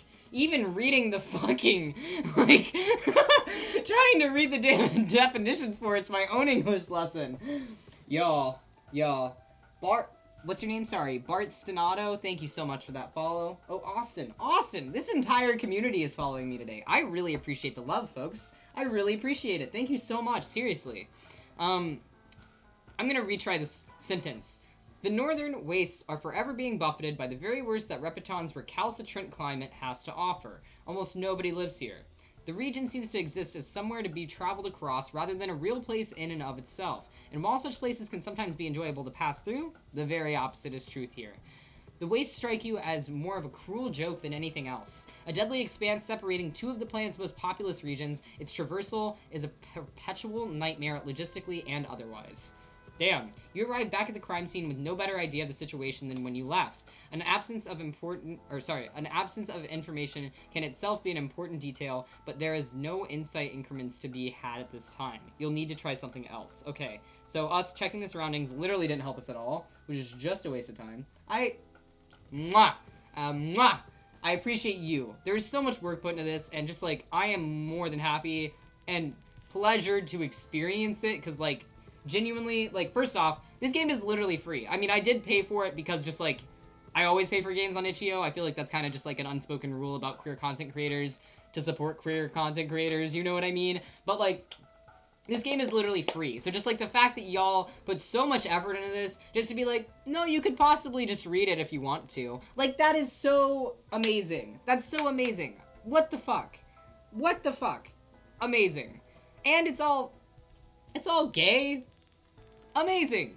Amazing. Okay, moving on. We're gonna investigate the tires. I don't think that the tires got popped. I think it was internal.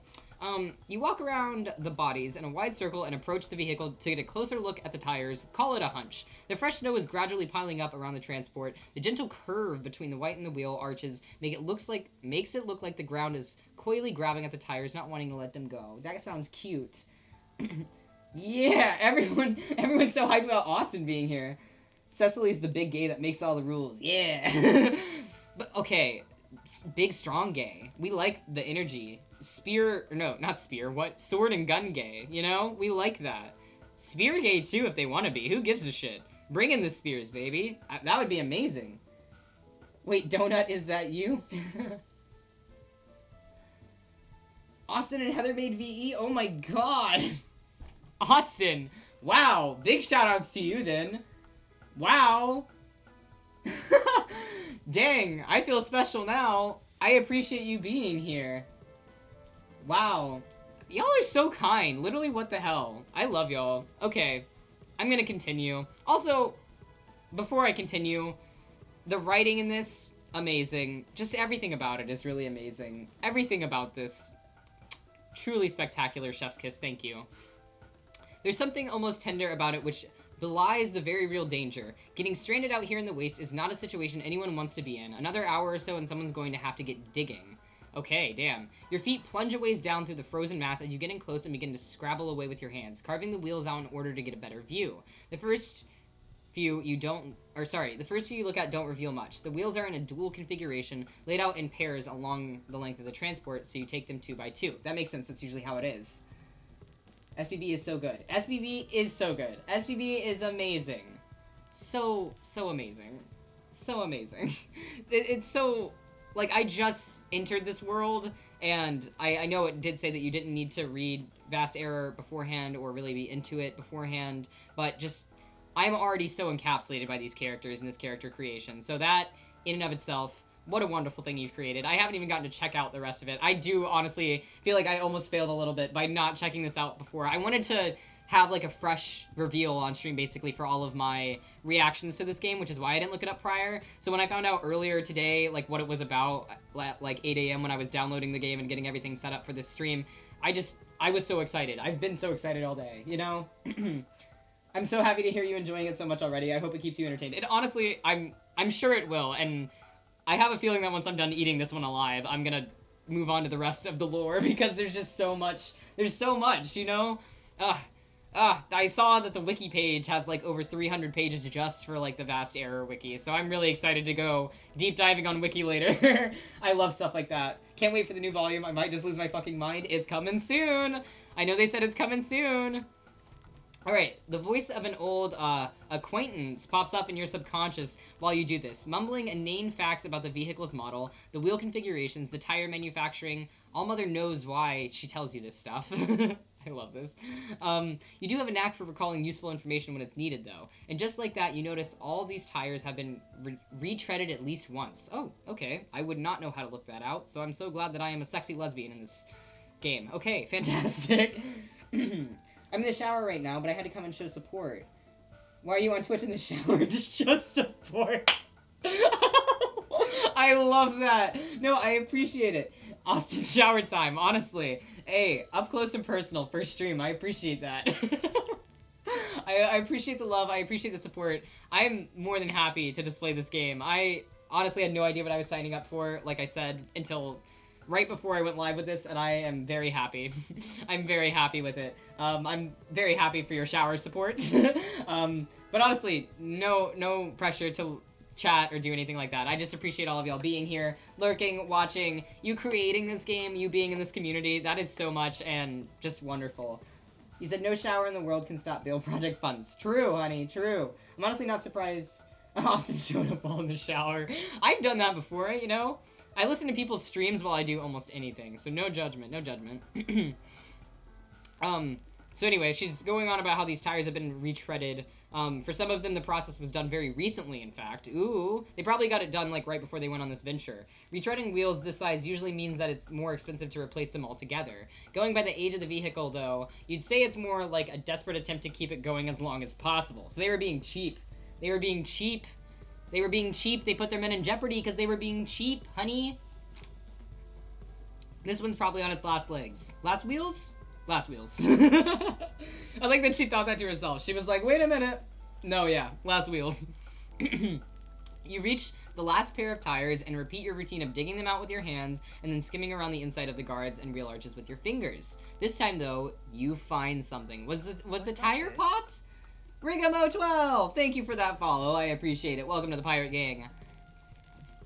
Literally, today alone, we've had 1, 2, 3, 4, 5, 6, 7, 8, 9, 10, 11, 12, 13 new followers.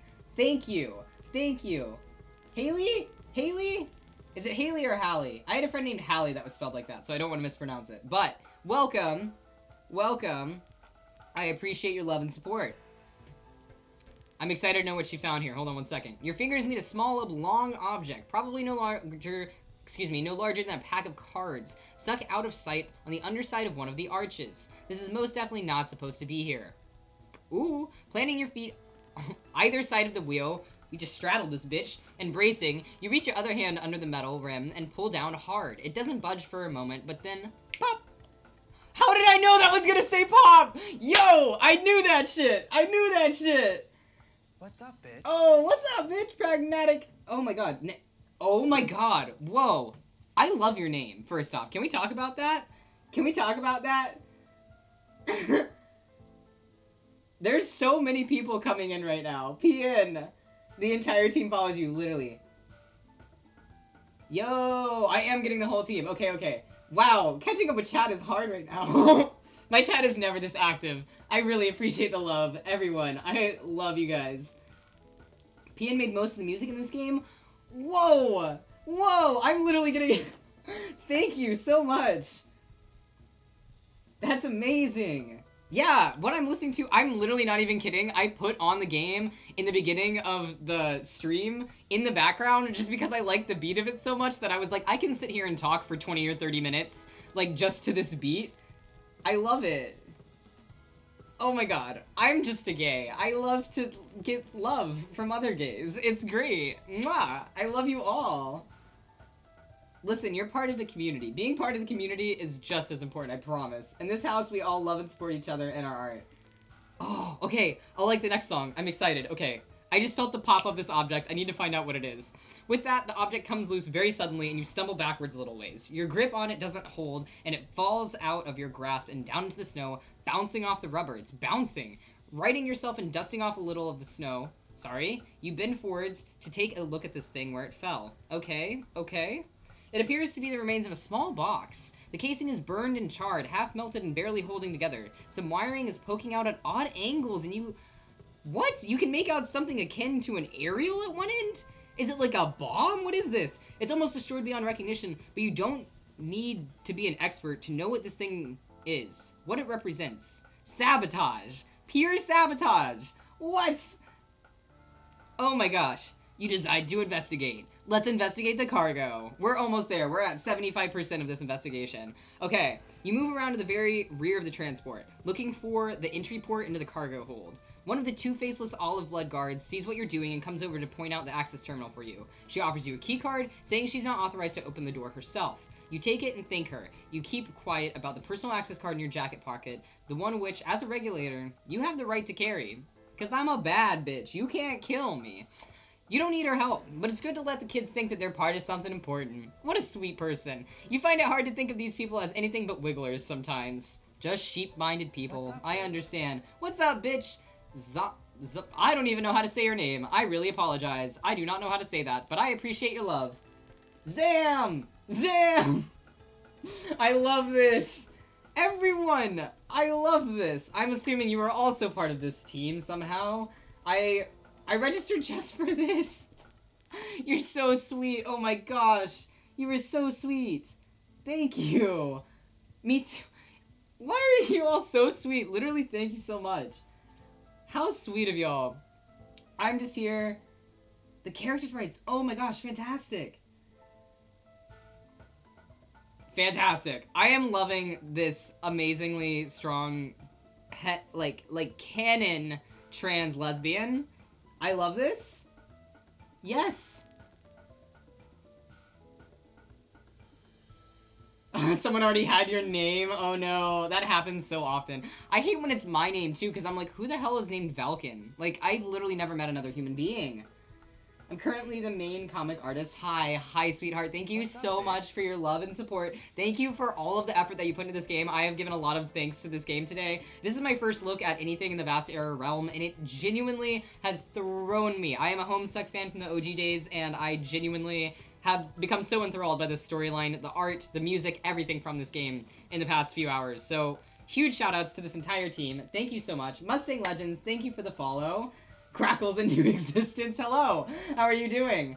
I hope everyone's having a great day. I'm really enjoying this, and I'm really enjoying this game. Just like, this whole stream has been fantastic. I really appreciate all the love and support from everybody. And we're all supporting a really great cause at the same time. You guys didn't know this is part of Summer of Pride, where we are, you know, sponsoring the Bail Project right now, which is just helping all of those peaceful protesters get their voices out there, get their voices heard, because Black Lives fucking matter. Black Lives fucking matter. You know what I mean?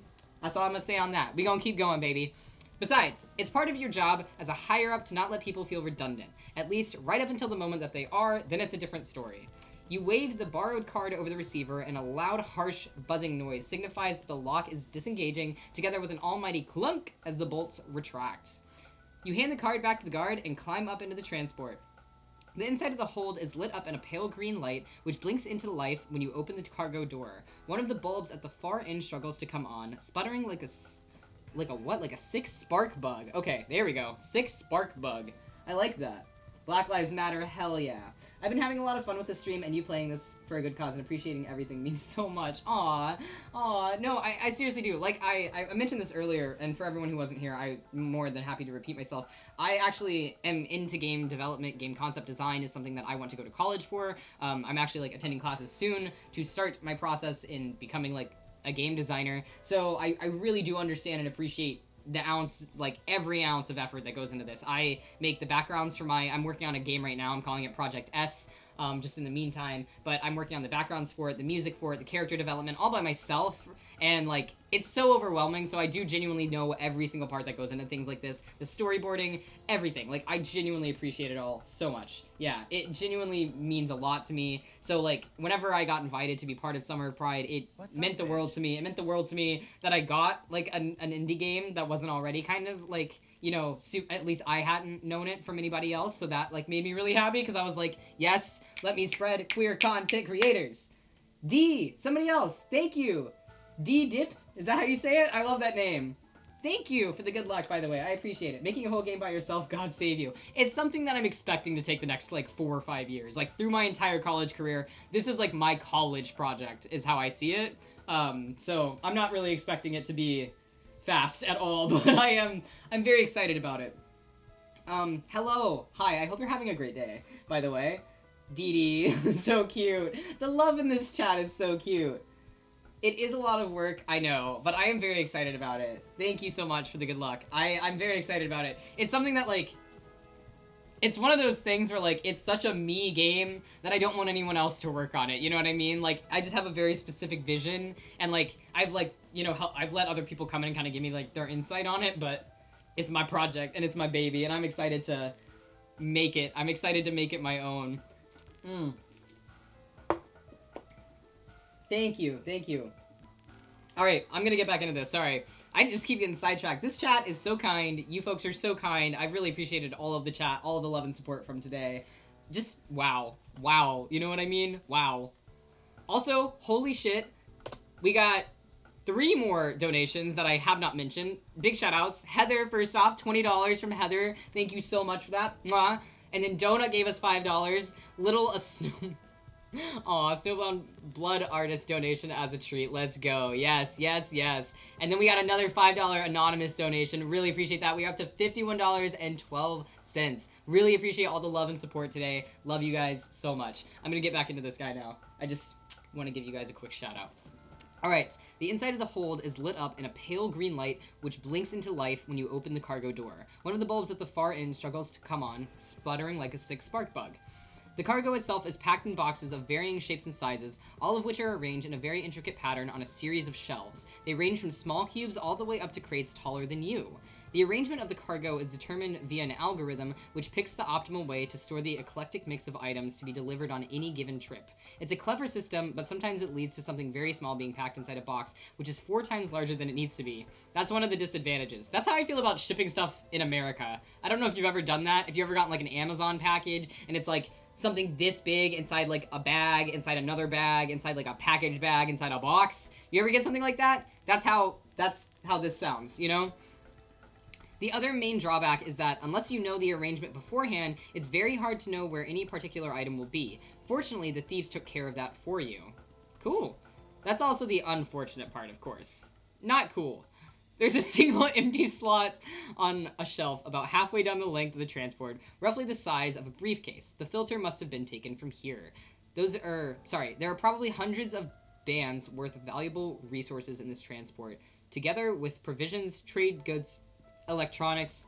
Bands / loops equals money. For those of you who are not in this and have not understood that yet, I know that there are some people here that are not in this like world and this lore yet, so just wanted to explain that really quickly. But the thieves didn't go for any of it, just the filter.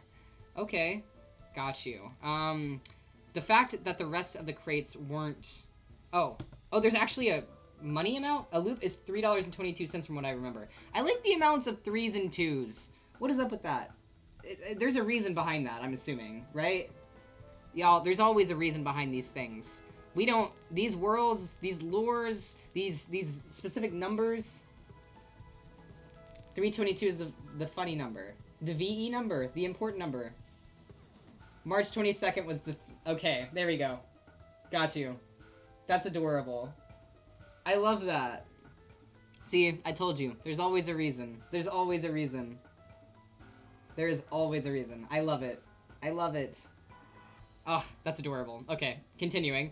The fact that the rest of the crates weren't disturbed at all also tells you immediately that they knew exactly where to look. The schedule change wasn't the only thing your little snitch spilled the beans on then. Yeah, it means that someone would very specifically knew what case to grab, what it looked like, where it would be, what time, everything. They probably... What if it was the driver? Guys, it was probably the driver, that's why he's gone. I bet the driver wasn't even dead. I watch too many horror movies, bro. I don't believe shit. The more you find out about this case, the less you like it, and yet there's something that's beginning to thrill you even now. There's nothing quite like an opponent who knows what they're doing. The driver is dead. I bet he wasn't dead. You don't know that he was dead? We didn't show up when he was dead? These fuckers told me he was dead. They also didn't even tell me his body was gone until after I realized why there are only 2 bodies. No, he's not! Those aren't... I thought there was another guy. The driver got taken by somebody. Yeah! See? See? I could be right! You don't know! You don't know! I'm trying to play on that 500 IQ strat and go like 8 steps ahead of everybody else. He never died. He never even died. Alright. Okay, I'm gonna read this. Sorry, I'm getting way too hyped. The more you find out about this case, the less you like it. I read that part. And yet there's something that's beginning to thrill you even now. There's nothing quite like an opponent who knows what they're doing. Yep. Maybe he used the blood to get his Epic Gamer 1-up. Exactly. Exactly. If he took the filter, he's got infinite life. He could have, like... Have you guys ever seen, Vampire's Assistant, Cirque du Freak? In that movie, he becomes a vampire, but whenever you become a vampire, you can actually slow your heart rate down really fast. Or really slow. Slow your heart rate down really fast? I'm making a lot of sense right now. So he actually, like, dies, and he has a funeral, and they literally go up to him, and they check his pulse, but because it's so slow, they think he's dead. What if it was some shit like that, and he fucking filter, fucking lady's blood, whatever the fuck, and then he's good? Just a thought. Just a thought. Just throwing it out there. Throwing it out there. You duck back out of the hold, and the door shuts and locks automatically behind you. You decide to investigate. Actually, I don't decide to investigate because it looks like I'm done here. By now, the light is starting to dim. You've checked everything that you wanted to, and it's about time you began to head back to the stronghold. This report isn't going to submit itself, you think bitterly. You've tried that one before. You thank the guards for their help, and then Oh, sorry, and let them know that they can start clearing up here. The olive blood from earlier is looking pretty flush, presumably from the cold. Hopefully she gets someplace warm. You make your departure with a curt nod and then walk back over to your bike. Some of the snow has begun to pile up on the seat. You brush it off and swing one leg over before starting the engine up. And I ride a fucking bike because I'm hot as fuck. Honey! Honey! Ugh! Beats to think too, literally. This shit is hype. I love this music. I also make the music for my games, so that's like big appreciation. Big appreciation. It is very special blood. It is. It's literal gamer fuel. The Vivifier is the origin of gamers. Vivifier blood is Mountain Dew confirmed. Hi, Andy. How are you doing? We are having a fantastic stream. We have almost the entire team that I'm pretty sure at this point we have almost everybody who has created or worked on this game in chat at this point. It's crazy. So, big shout outs to y'all. Love y'all. Andy is a sub of mine who's been around for a while. IRL friend. I'm drinking and playing Just Dance with her later. See, that's why ArcJack likes Mountain Dew so much. It's because his ancestor got that funny gamer liquid in it. I'm dead. Mountain Dew Code Red, Vivifier Blood. Can we talk about it? Can we talk about it? Code Red's my favorite. This conversation feels like drinking battery acid. ArcJack. See, I don't even know the lore, and I know. See, this shit is real. This shit is real. I fucking love that. Oh my god, Code Red is my favorite. We've connected the dots. Big brain confirmed, dude. I am hype mind as fuck right now. I am hype mind as fuck. Literally, I don't even need to read it. The lore is inside of me.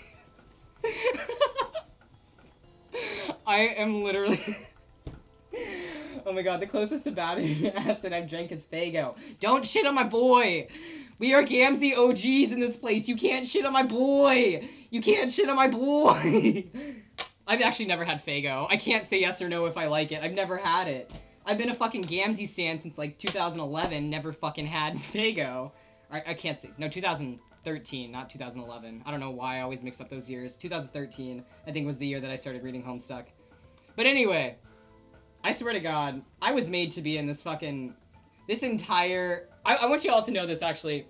I literally sent a text to my roommate before this stream, okay? What'd you say? I believe in you. Chase your juggalo dreams. Thank you. I love you. Another ArcJack fan. Literally, I don't even know who this person is yet, and I love them.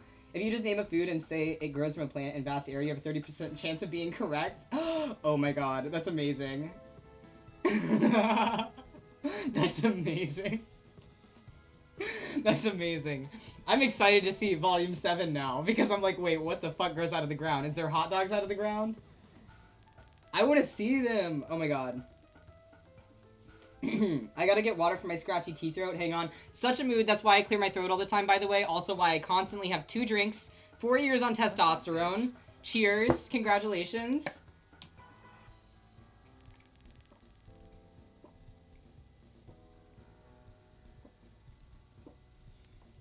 What?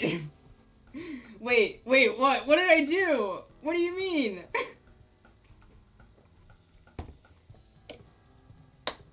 Hot dogs? Are you serious? Holy shit! Holy shit! Bro! You're fucking with me! You are fucking with me! I am made for this!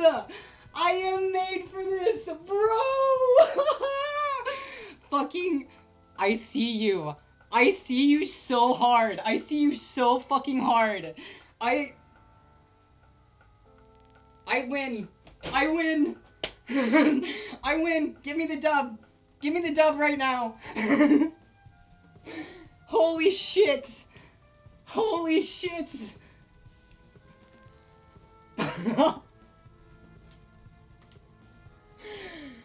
Fun fact.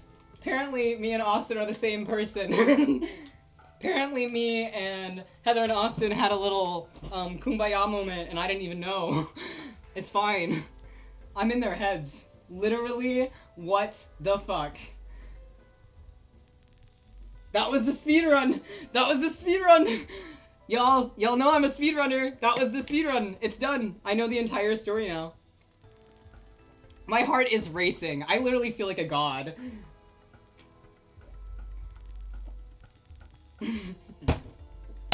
That clip is probably legendary for your community.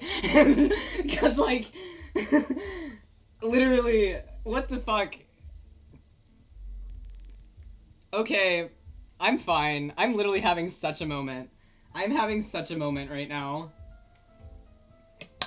I love this community. I don't give a fuck. I'm going to continue streaming this game.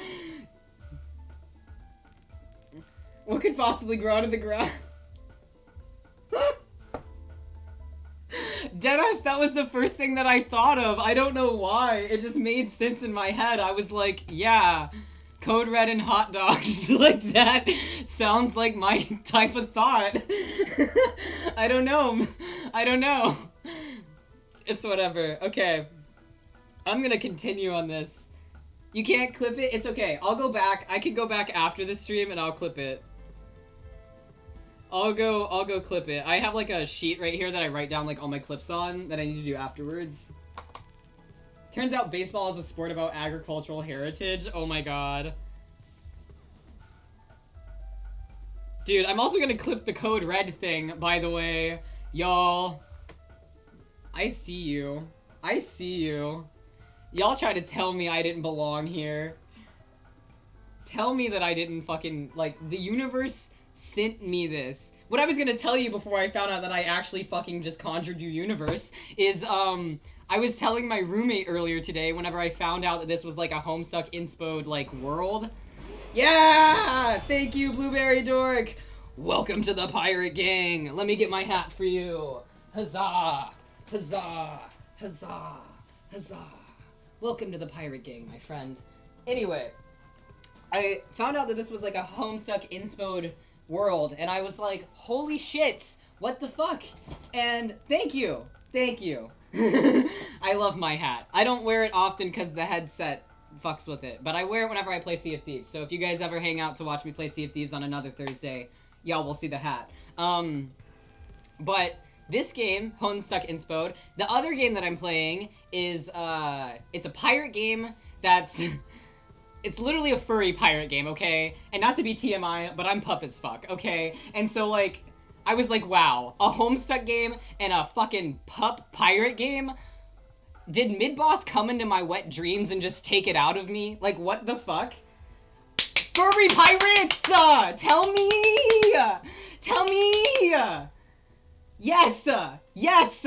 Yes! Yes! Yes! Yes! Yes! Grabby hands! Give it to me!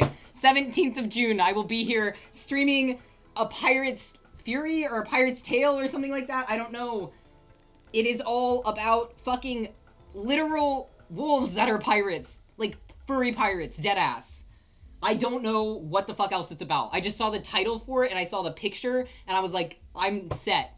Give it to me. Give it to me now. I'm so excited for it. Oh, Pog. Oh, Pog. Poggers. Okay. I need to actually fucking continue. I've had to pee for an hour, by the way. I've been waiting to get to the end of Volume 1 to go piss, and I haven't gotten there because we just keep doing this, but I'm okay with this, because I am so happy right now. This is genuinely probably the best stream of my life. Go now. There's a whole other section? Fuck. Okay. Okay. Okay. Your words are heard, and I will go now. I will not, I won't piss my pants. I'll be right back, okay? I'm gonna put you guys on my BRB screen, but I promise I will be back. ASAP Rocky. ASAP Rocky, my friends. Enjoy this bomb-ass beat while I'm gone.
Okay, I went so fucking fast. That was insane. What are you guys talking about? You guys are talking about sleep? Oh, time zones. Yeah, time zones are stupid. Time zones are literally stupid. I truly, like, when I was a kid, I actually had the thought of, like, why the hell do time zones exist? I don't get it. The sun is going to be at the same point regardless of what you refer to it as. You know what I mean? And if we had, like, one universal time zone, it would make flying easier, it would make shipping easier, it would make any sort of travel easier, it would make, like, everything easier. Watching TV in other nations easier. There's so many reasons to get rid of it, you know? Why do we have them? You told Chad that you woke up at 5 a.m.? Holy shit, where do you live? Where do you live? Oh my god. Abolish time zones. Abolish police, abolish time zones. Newchange.org. Abolish police and abolish time zones. Australia. Gotcha. Well, you're very far away. No cops at Pride. No cops at Pride. Cops don't belong at Pride. Cops don't belong anywhere. All my homies hate time zones? Yes. Please free me. Yesterday, Houston, Texas hit triple digits. Baby, I live in Washington for a reason. It's like 60 degrees outside. That's the hottest I can handle. Be gone, thought. Yes, I'll allow that. I think it's fucking hilarious that it's just like, wait, should we use the word thought? I am back with Diet Cokie. Hell yes. Okay, yes. But, like, cop in, like, a hot lesbian way. Like, if you're a lesbian cop, like, it's not okay, but also this is, like, a troll universe, so, like, we're just gonna pretend like it's not the same. Like, cops in the troll universe, were they made for, like, racial segregation like cops in this universe were? Let's talk about it. Let's talk about it. Makes an exception for troll lesbians, see? Not really, exactly. Heather? Austin? We need answers. Guys. Will we go into our copiness and late? Okay, okay. Guess you'll have to see. Shit. Okay, that's fair. I need to be patient. I need to continue this. Not be patient. I need to continue this. I want you to know that I feel like I've gotten through so little of this, but I want to experience so much of it. And what sucks is, like, I actually need to go off of stream at 3 because I want to host and raid the next person. So, like, I'm gonna be doing that. But, I definitely want to continue this. So, please, please, while I'm leaving at 3, never leave this. I love you guys. If you guys ever want to, by the way, thank you, Bisectro, for that follow. Oh, Pen. Yeah, hey, Pen. I'm assuming that's Bisectro. Welcome to the Pirate Gang. It's okay, we've read it before. We're here for the vibe. Mood. This is gonna have to be a journey you take on your own. No, listen, I was gonna actually stream all of this. I'm gonna stream my reaction to all of this, because I feel like this is, like, Homestuck on crack. Like, this is, like, Homestuck that I love, and then it's, like, better.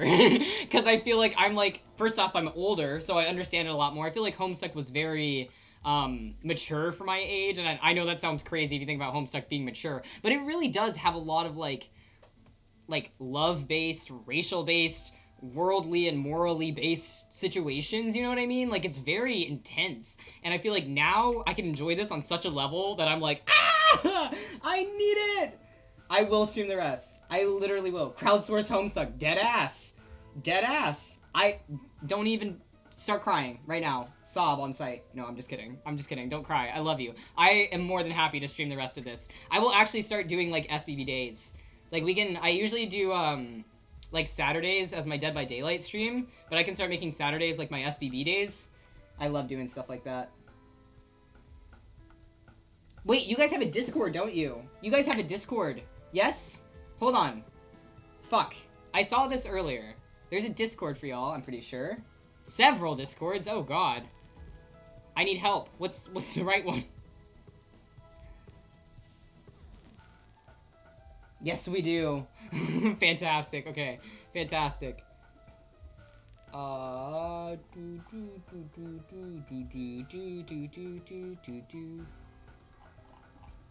Fantastic. Bam. Fantastic. I'm joining it right now. Hello.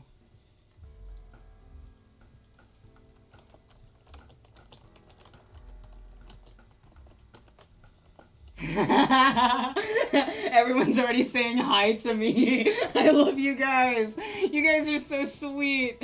Holy shit. Sweetest fucking, I swear. What's up, bitch? Hi. Oh my gosh, I see all of you in here. Okay, I need to like stream so I can't respond to the chats, unfortunately, right now. Thank you so much, Feck you, for that follow, by the way. Love that name. I'm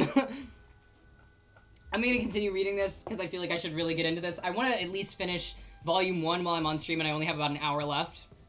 And I feel like this half of this volume 1 has actually taken me an hour. I'm not even kidding. I feel like I've been doing this forever. I already followed you on Twitter with the VE account. Thank you so much. I really appreciate that support. Seriously. Whoa, whoa, whoa, whoa, whoa, whoa, whoa, whoa, whoa, whoa, whoa, whoa, whoa. Did I read that right? Did I read that right? Okay, I was like, what the fuck just happened? My fucking thing just like died and it said that I went off air and I was like, no, don't go off air. I got so scared. I was like, guys, my internet randomly drops out and will like cut my stream and it's the scariest thing in the world. I'm so sorry for panicking. Okay, moving on. What I was going to say is that you're too powerful to be allowed, literally. I gotta send y'all so many shit posts. Every single time y'all say something, it makes me think of a shit post, and I just want to like show you guys memes right now, but I can't do that. I have a stream to do. But I will definitely be sending you a lot of shit posts regarding my mental state and how insane I am after this. Thank you. If anybody wants to join my Discord, by the way, please feel free. !Discord in my chat will actually bring up my link for it. And we have a shitpost chat, an art chat, promote yourself for your own stream chat, all that kind of shit. So if you guys ever want to say hello to me, I also have like my people in there, obviously. My mods and stuff are in there. Those are my homies. I love you guys. Mwah. I love you all so much. You are all so sweet. I literally cannot believe this is happening, you know? Okay. Also, big shout outs to you guys. I don't usually pay attention to numbers, but deadass, I was like, I'm at 30 viewers right now, and I've never hit 30 viewers ever in my entire streaming career, and I've been streaming for 2 years. So just thank you, seriously, thank you. I appreciate the love so fucking much right now. I love you. Scuttles on all 5s. What does all 5s mean? Vast error equals 3 viewers. Oh my god. What's the 5th limb? That 3rd leg, baby. I don't know donut like that, but...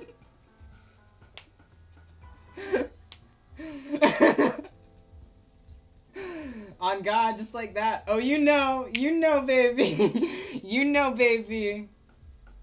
His tail. Ah. That pup life. Okay. I'm gonna continue this game. I love you all so much. I'm sorry, I'll catch up on chat just 1 second, okay? Before gutting it out of here, you get one last look at the scene. Take in the bodies, the vehicle, the endless white. You try and picture in your mind that last frantic moment in the dead of night when 3 people's lives were cut short. In a few hours, this place will be empty again. Nothing but some blood beneath the snow to mark what happened here. But you'll remember. Dun dun dun dun. Oh, I probably should have finished that part and then gone to the bathroom. It's fine. It's fine. Whatever. As night continues to fall on the journey home, you find yourself running over the few scraps of information you were able to find. The absence of any fighting, the sabotage of the vehicle, the pinpoint accuracy of the robbery itself. Something doesn't quite make sense here. The execution was just a little too perfect in both senses of the word. I'm telling you it's the fucking driver. If it was just your average cultist job, you'd expect a little less finesse. Most of these fanatics haven't even heard of the word finesse, let alone got enough to carry out a scheme this flawless. I'm telling you, it's the driver. Could it have been an inside job? I'm telling you. It doesn't seem particularly likely, and yet the intel that leaked had to come from somewhere. Someone. But what reason could corporate have to steal from their own convoy? Could it have been a ruse to shake potential third parties off of the trail? Sestro seems so righteous in his office, despite the theatrics. You'd known that boy since he was a Wiggler, and something tells you he'd never sign off on something like that. A Wiggler. Throwback to Homestuck. Okay. But if not him, then maybe. Ugh, this isn't getting you anywhere. This case is just getting started. It's no good seeing threats for no reason. That's never the best move on the table. You need much more information. Cat! What? Oh, my cat. I was like, yes, sorry. I was like, what cat are you talking about? There's a lot of beeping. Okay, sorry. Hey Falcon, I love you so much. Twitch is flipping out, so I'm gonna go and clean some more. All good. I will totally talk to you tonight. And please, sparkling screwdrivers sound like a fantastic time. I'm excited. Yeah, that's my cat. His name is Mew. Do you guys want to meet him real quick? Hold on. I'll get him. He's kind of not a people person. What's up, bitch? Come here. Hey, buddy. I want to show you to my friends. Is that okay? His name is Mew after the Pokemon. This is him. He's a fat boy. Thank you for that follow. I cannot say your name. Nat, can I call you Nat?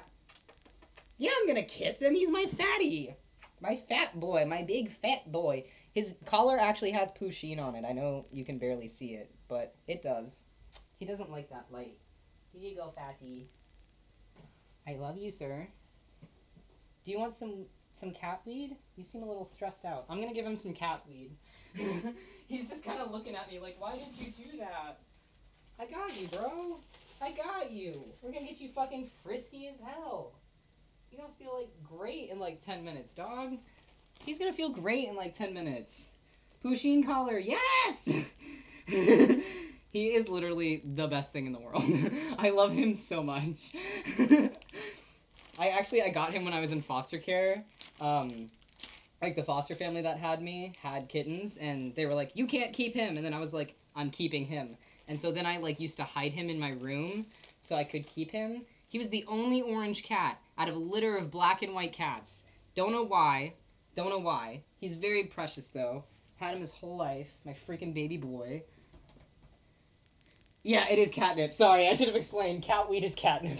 Yeah, my friend like drew this little thing for me. It says catnip on it. I think it's really cute, so I keep his catnip in this bag because it has that little thing on it. I just think it's cute.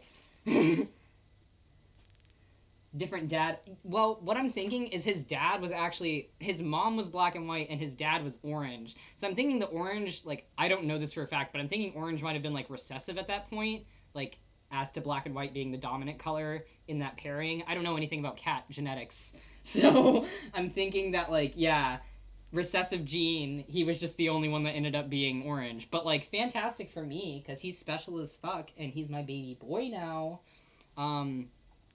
Sorry, I just needed to show y'all him. He's very special to me. He's very special to me. Okay, we will continue reading this now. We just got a ring on our phone. I feel like I should go back. Feel this ring again. Alright, I like this phone alarm too. Suddenly, an alert rings out from your visor, jolting you out of your train of thought. Someone is trying to contact you. This strikes you as unusual for two different reasons. Firstly, the caller information is withheld. I don't like that. Whoever it is has something to hide, almost offering themselves up as a suspect from the outset. I don't like that. Suspicious calls on the way back from crime scenes don't tend to be inquiries after your health. That's what I'm saying. The second reason is that you haven't had a personal call in ages. You pick up. I'm so glad you were assigned to the case. Who is question mark, question mark, question mark, question mark, question mark, question mark? Oh, wait, what? You said, give me a Hoya if you hate the shit out of this green fuck. Hoya. Who the fuck is question mark, question mark, question mark? Everyone's just smiling. Everyone's a bitch. Speaks like a fucking weirdo. It's my anti-hero chart. Hoya. What is Hoya? I feel like that's gonna come up soon. All my homies hate question mark, question mark, question mark. I'm gonna call him question mark 6 times every single time. You can hate on me. I don't care. How mysterious. Yes. No, Hoya is just a funny scream I like doing. Okay. I was about to say. Because if that's a thing in here, I'm okay. All the homies hate him. Okay, wait. I need to see more of this. Okay. I'm so glad you were assigned to this case. I like this spacing. What's up, bitch? Fade and Rocks, thank you so much for that follow. Welcome to the Pirate Gang. When your name flashed up on my interface, I knew this was all worth it. I've been following your work, you know? I don't like this. God, my entire soul vibrates with the hate when he comes up. Oh gosh. We're at 999? Are you serious? Oh my god, are you serious? Holy fuck, dude. Oh my god, wow. I've been literally trying to hit like 1,000 followers for like 2 months. Wow, okay, wow. Sorry, sidetracked. Too many trolls on this planet don't appreciate the really skilled. Obsessed with idol celebrity, sucking down whatever swill your paymasters feed them.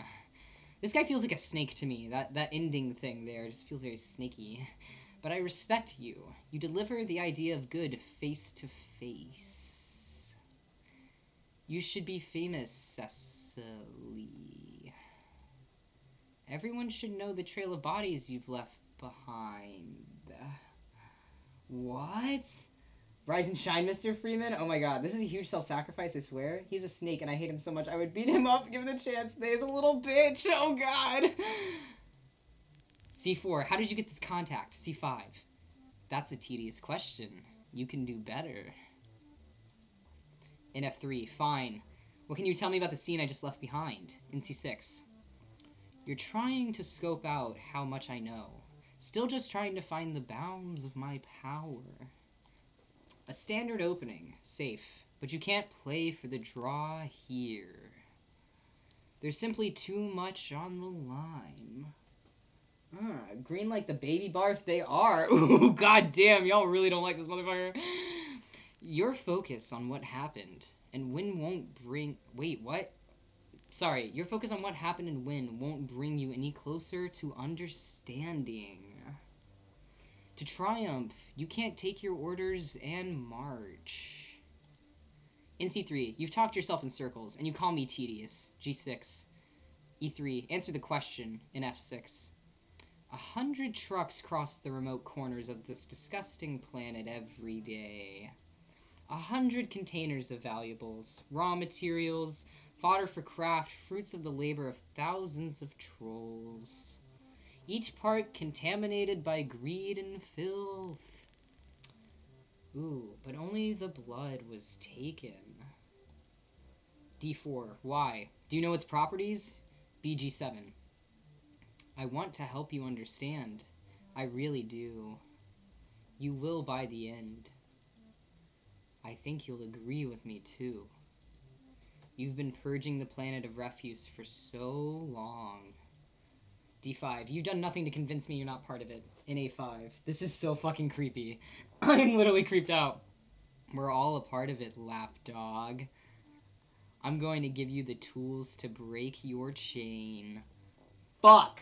I am scared. Edolic Acres plus 2.111. 2 days. 2 days. What the fuck does that mean? God, his dialogue never fails to send shivers. I'm like, in my head, literally reading this like him from Powerpuff Girls. Do you know what I'm talking about? Oh, nice. Like that, like very like poignanted yet drawn out, creepy ass, snaky ass dialogue is exactly how I see this fucker. Listen close. Oh, fuck. The call clicks out. Nothing but the sound of wind whipping past you and the hum of your motor left to accompany you as the sun fully disappears beyond the horizon and your headlight lamp shines into the distance. BE12. I always do. D6. Half-half. We drawed. Oh my god. Oh god. Ben, you're gay. Real talk, whenever Cecily's sprites appear on screen, I vocalize my screenshots. Aww. Aww. That's kind of amazing, though. You make the rest of the journey back to the stronghold without additional excitement. As you approach the outer walls, you get a message from one of your superiors. Looks like they tried to call you while you were talking to whoever that was. 2 in 1 day. You think that something was wrong. Oh wait, the message is just a room number and a meeting time. Efficient as always. A few minutes later, and you're walking back in through dimly lit foyer of the corporate headquarters. A short elevator ride finds you striding past mostly empty cubicles, soda coolers, and falsified office foliage. I apologize. The trolls still here are the late-night strivers, eager to prove themselves. Could they be eager to atone? To assuage? I don't know how you say that fucking word. I'm sorry. Their own guilt? I dropped out of high school. You make a mental note of everyone around out of habit, but quickly cut the train of thought before... Oh, wait, sorry. But quickly cut that train of thought off before it goes anywhere. No point in being unnecessarily suspicious of people. Not at this stage. Oops. On the far side of the floor, at the end of the hallway, a tall figure stands waiting. As she sees you coming, she beckons once, and then vanishes into one of the many doors lining both sides of the corridor. You hurry onward, managing to catch the door before it closes and sidle your way in quietly. Whew! Oh shit, I need to catch up on this. Volume 2 is so good. Oh my god, approaching. Wait.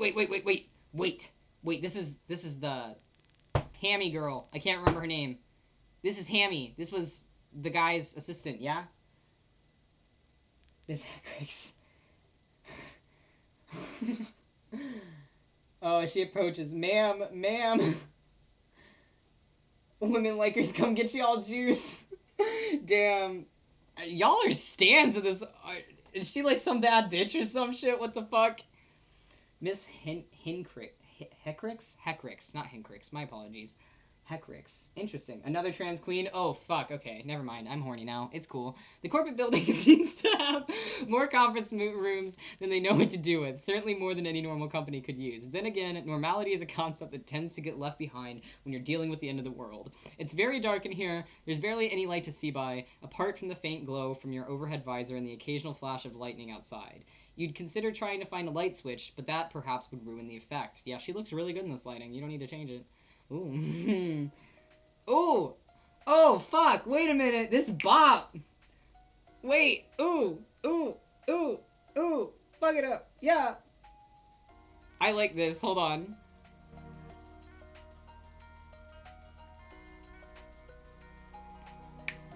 This bop is boppin'. This is actually... Like, I've liked all the music so far, but this sounds like something I would make. Sester's wife and advisor. Oh, they're married? I didn't know that. Okay, cool. Trans rights, we stand. Yes.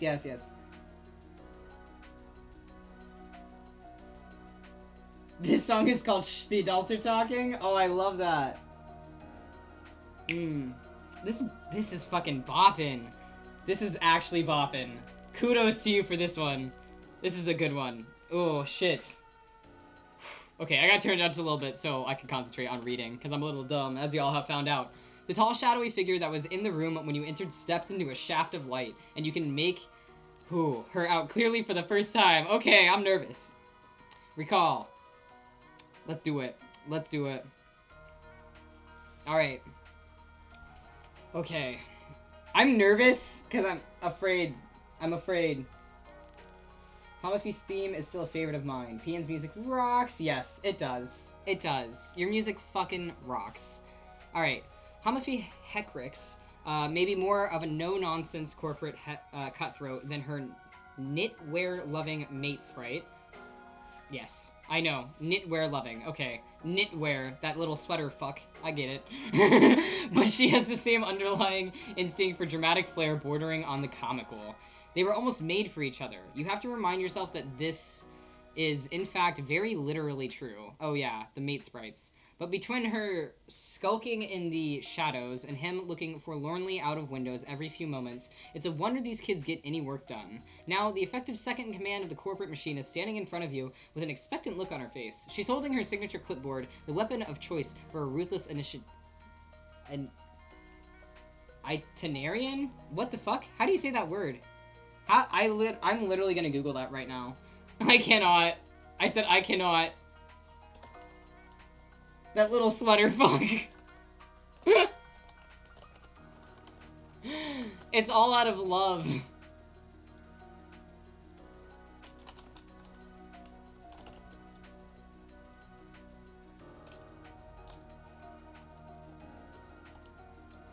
It's all out of love. I love him. Itinerarian. Okay, thank you. I was like, Google does not help me right now. Yeah, I get the idea of the word, but saying words like that is really hard for me. I'm like, okay, not only am I like dumb dyslexic, like it's stupid how dyslexic I am, but also I have like a speech impediment that very specifically only affects my S's and my R's. So whenever there's like multiple R's in a row like that, it's like, it basically just feels like I'm sucking a dick. Like, I'm just like, like, I can't fucking talk, and I hate it so much, and I feel really stupid. So I always try to, like, words like that, where I feel like I can't pronounce them, I always try to go the extra mile to really understand the pronunciation, so I have it in the future. Itinerarian. Okay. The weapon of choice for a ruthless itinerarian. Fantastic. Get right to it. Let's get to it, mama. Okay. She doesn't bother saying anything. She just clicks the end of her pen once, somehow managing to make it sound like a question. You both know she's here for your report on the burglary, so you get right to it. Yes, we do, mama. Your eyes drift shut as you begin to recount the afternoon's findings. Something about the darkness makes it easier, like you're giving the information emptiness to fill up. Your mouth moves of its own accord, recalling everything in discrete, itemized chunks. All the while, the faint scratching of a pen on paper accompanies your low murmur. So you, like, speak and she writes it down. That's kind of cool. I really like that. Understandable, yeah. Whoever thought it was a good idea to have her punctuate with pen lax is a damn genius. Pen lax? What is that? I don't know what a pen lax is.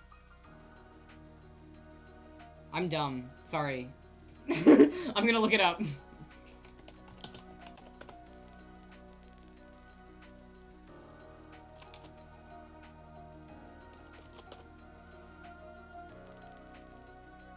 Oh, got you.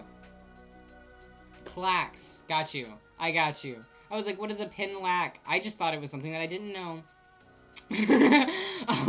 Sorry about that. It's an odd kind of music the two of you make together sometimes. A routine that's familiar despite the business atmosphere. Eventually it dies down, your story comes to an end, and you open your eyes again. There she is, being perfect. Hamafi has stopped writing. She's looking down at her clipboard, deep in thought, brow slightly furrowed. After a few moments of silence, though, she looks at you again and speaks for the first time. In your opinion, what sort of people are we dealing with here? Her voice is proper, professional, poised. Clicks. Okay, clack-a-lackin'. I love that. D4. I'm not sure. There are several reasonable possibilities, with varying degrees of mutual exclusivity. D5.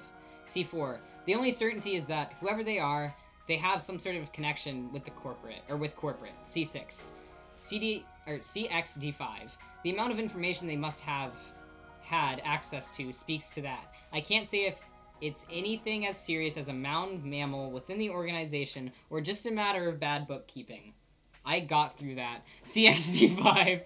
Her eyes narrowed at that suggestion. In F3. But either way, there's clearly some avenue through which these people were able to exploit internal information for their own ends. In C6. In C3, the heist was far too clean, too perfect. In F6. BF4. It was almost impressive. BF5. Hamafi is frowning openly now, and cuts her hypothesizing short with an upraised hand, sorry. This robbery was far from a watertight operation, Miss Iopara, and you of all people should understand why. There was one key detail which demonstrates it. The bodies at the scene, the murders of our employees.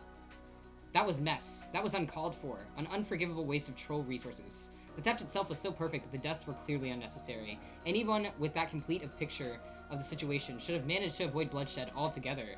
You made it sound as though you almost respected these people, but this isn't a game that you're playing. Fuck. Dude. Sorry. Sorry that we have differing opinions. God damn. She a Scorpio or some shit? My throat feels cut. Quarantine the bill. Oh, yeah. I love Hamafi so much, it's unreal. She's really cute. Give me a Hoya if you love the shit out of Trans Capitalist Queen. I fucking love you. I love how, like... Wait, listen, Hamafi, let Cecily enjoy the job she does for you. Hoya! Hoya! Sorry. These criminals aren't an opponent to be challenged. They're a scourge to be cleansed. They're blood on the snow, just like the mess they left behind. That's 3 more empty jobs I have to fill somehow. That's more temp work that needs to be done. That's something else sucking us dry while we try and fix this entire planet. Another vital asset plucked from our grasp as I work tirelessly, endlessly around the clock. Time is not on our side. The crime is a mockery pointed straight at corporate itself.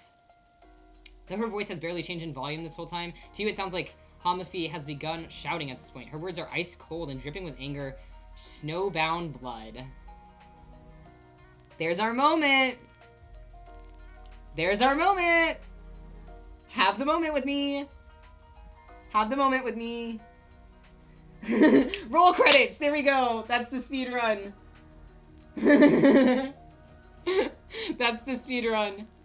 You don't know how to respond to this, and so you elect not to say anything altogether. Years of experience tell you that in situations like these, the best move is not to make one. You're in Zugzwang. Zugzwang? Is that a real term, or is that just for the troll universe? I've never heard of that. Hamafi breathes in and out poignantly for a few moments before seeming to collect herself once more as her face inches imperceptibly back to an expression of complete calm. It's a chess term. Oh, adorable. Of course it is. Of course it is.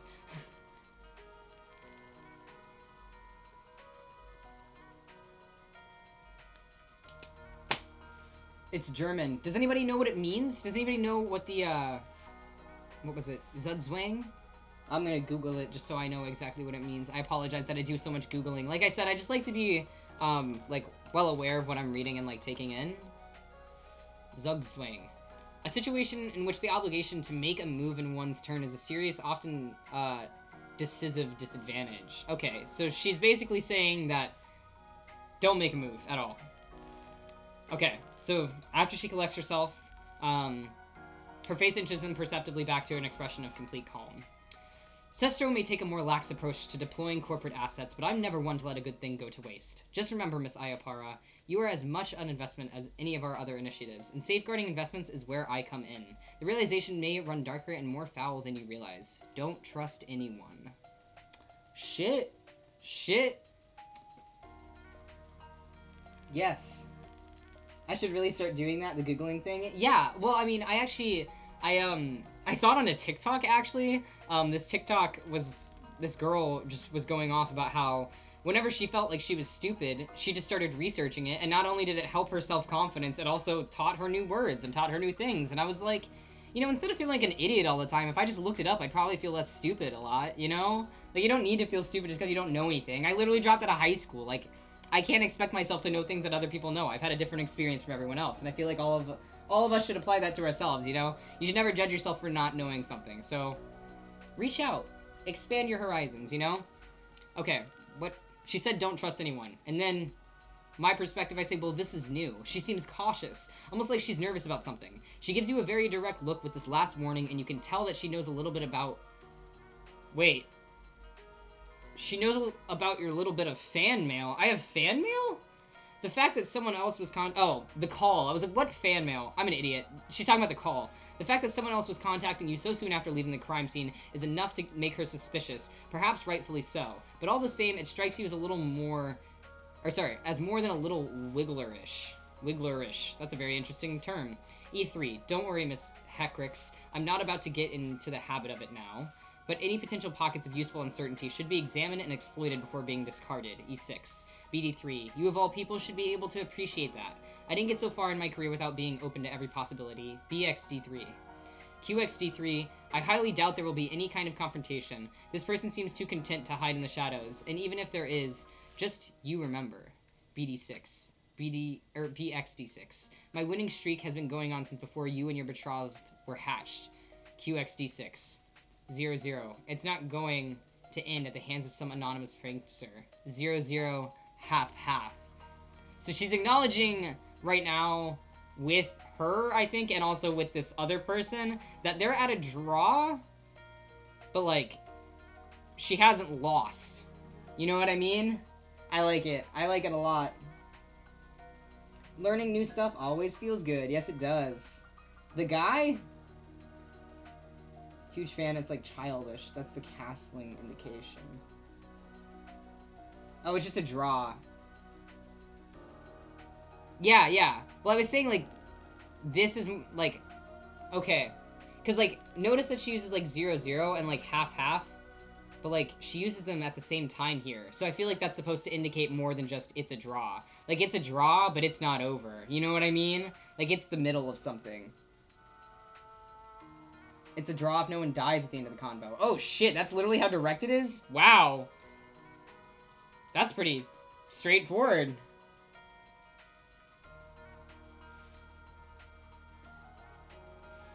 Yeah. Castling in chess where you move your rook to your king. Okay, cool. I'm learning so much about chess. I don't play chess. I mean, I know how to play chess, but I don't know, like, this kind of stuff about chess. Interesting. Okay, interesting. Okay, so Hamafi no comment at first, and then she says, see to it that it doesn't. Okay. You're no use to us otherwise. Damn, bitch. She's saying, don't lose. Don't lose.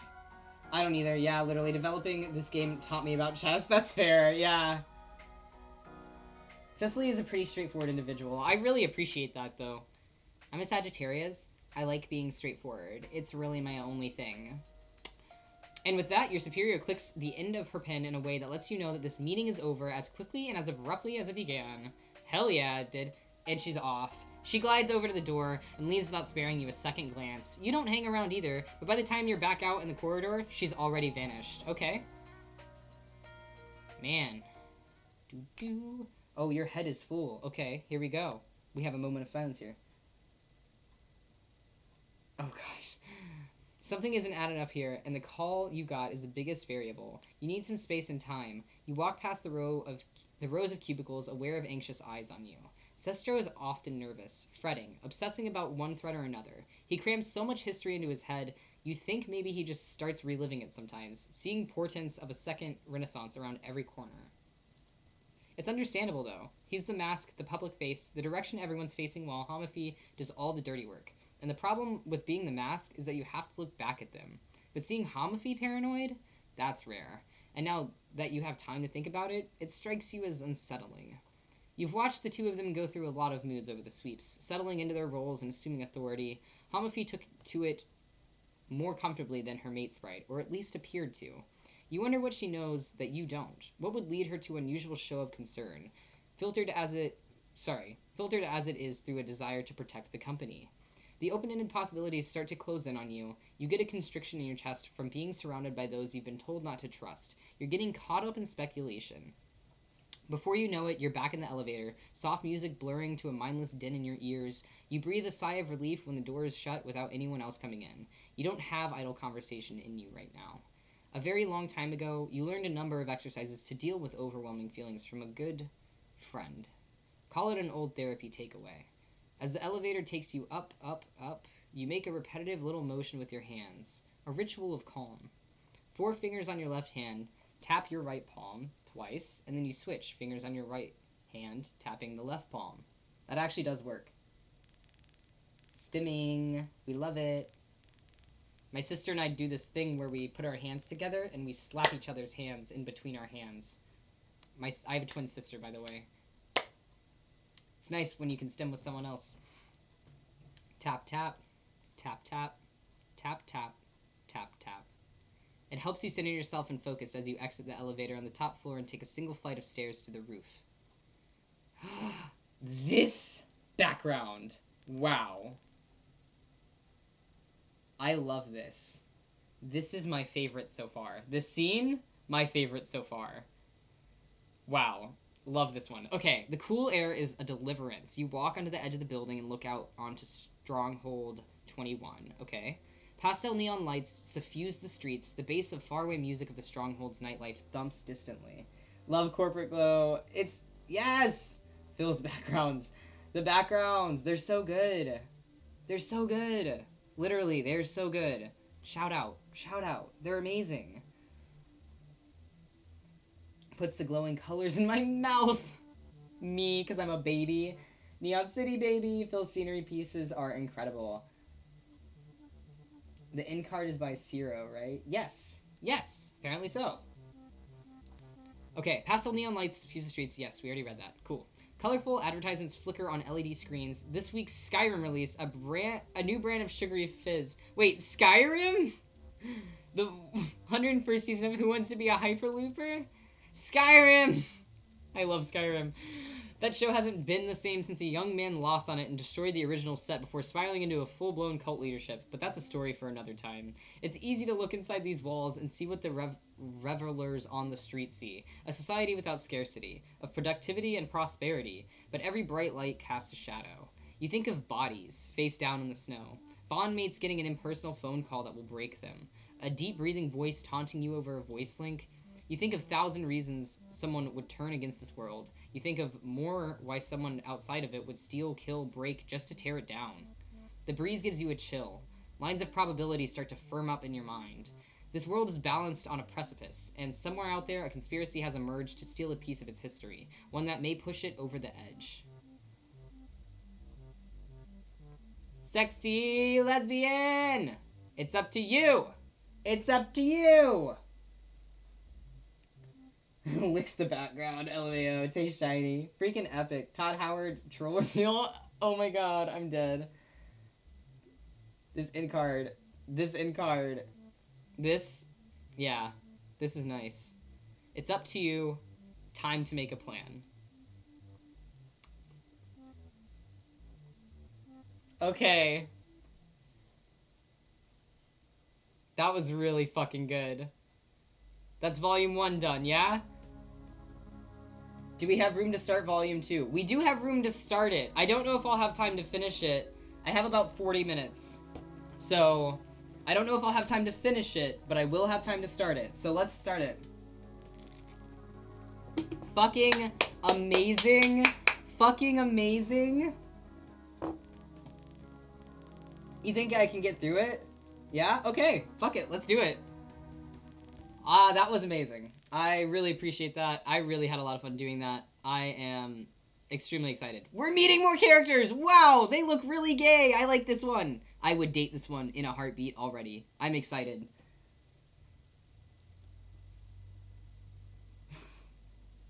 Let me get a friend real quick. Siraj. Ooh, Siraj. Okay. I'm assuming that's one of these people. Siraj? Is that the hot one? Is that the hot one I say? Are you getting Hody? Who's Hody? Who's Hody? Wait a minute, what? Is a Rhypite like her? What? She likes the friend on the left. Got you. Got you. I already told Hody. More people in the fandom. Yeah, bring your fandom in. It's okay. I love your people. I love your people. You seem so sweet and kind. I am gonna say I'm gonna take a fat ass rip before we start this though. We're gonna start this high as hell. Because I do not want to fucking do this not high as hell. Smiles. Both of them are mate sprites. Fantastic. Everyone's summoning Hody. Hody, Hody, Hody. We'll fucking bring them in here. Come on. Oh shit, weed in the chat. Yeah. I did mention this earlier, but for anyone who has joined recently, I am a medical marijuana patient. I live in the state of Washington. Everything that I do on stream is legal. There is also, in my channel points, 420 Blazing Buddies is literally I take a hit for you. If anybody wants to redeem that. But please don't redeem like 17 at once, because I've had people do that, and I will not hit it 17 times. It's not going to happen. Sorry. Speed weed. I'll dab on them. Dab on them. What do you think I am, a narc? Be a narc. Tell Twitch. Twitch won't do anything. That's the best part about it. Twitch is more protective over weed smokers than women's bodies. Thanks, Twitch. Dab it out. Okay. I'm gonna take an actual dab though. So here we go. We gonna dab on them like this, and then we gonna dab on them like this. You know what I'm saying? You know what I'm saying. I'm gonna go ahead and go back to the fucking thing though, so you at least have a nice little close menu. Oh, do I not get the fun stuff? I stopped the music. I've been here too long. The music isn't here anymore. I was gonna give you the music at least. Not. Not. Just kidding. Here we go. Excuse me, Twitch. There's a fat blunt in the stream tonight. Yes. Being able to take a hit, but at what cost? I'm about to get high as fuck. That's the cost. Trollodex's achievements. Oh, cute, cute.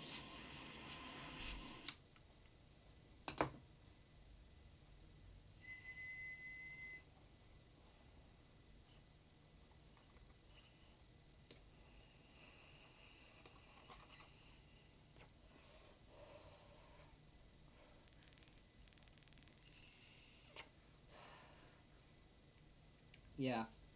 Yeah, the Blazing Buddies is 420 stream points, by the way. Yeah. If that's what you meant. Sorry if I didn't understand that right. I want to check out the Trollodex. Okay. So this is where... These are probably the two that we're about to get, yeah? Wow. This is cool. Okay. Okay. Okay.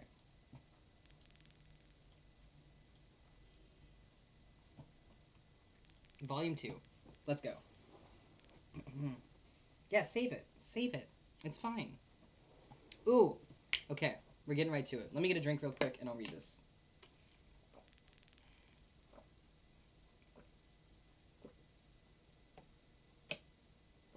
Rat. Wait, why did you say rat? I need to know right now why you just said rat. What's up, bitch? Untold Stories, thank you so much for that follow. Why did you just say rat?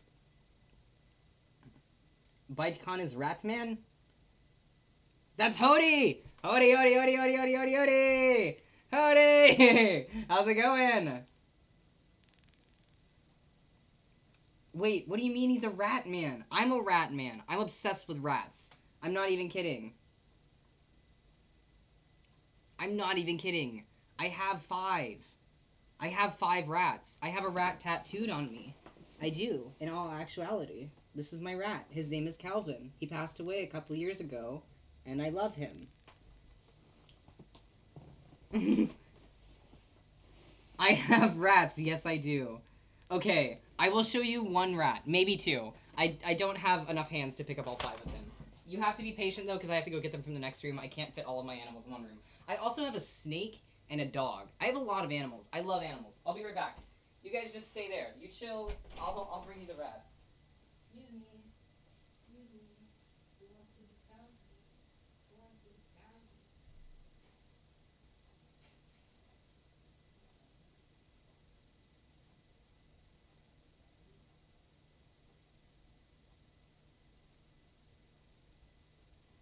Happy, happy ratties. I have a happy rat. I have 2 happy ratties, and they are very fat. Here you go. Ratty, ratty, ratties. A ratty, ratty, rat. A ratty, ratty, ratties. A ratty, ratty, rats.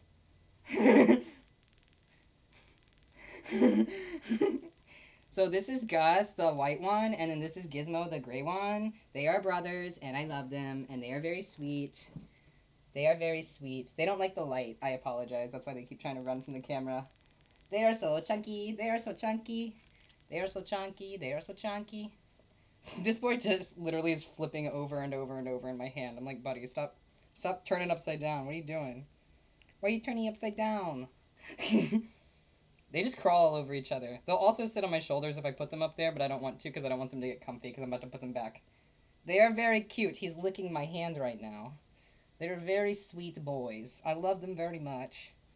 In this house, we love rats. In this house, we praise rats. Ratty, ratty, ratty, ratty, ratty, rat. Ratty, ratty, ratty. I love that you're so fat. Okay. Here you go, boys. Love you. I will return and leave and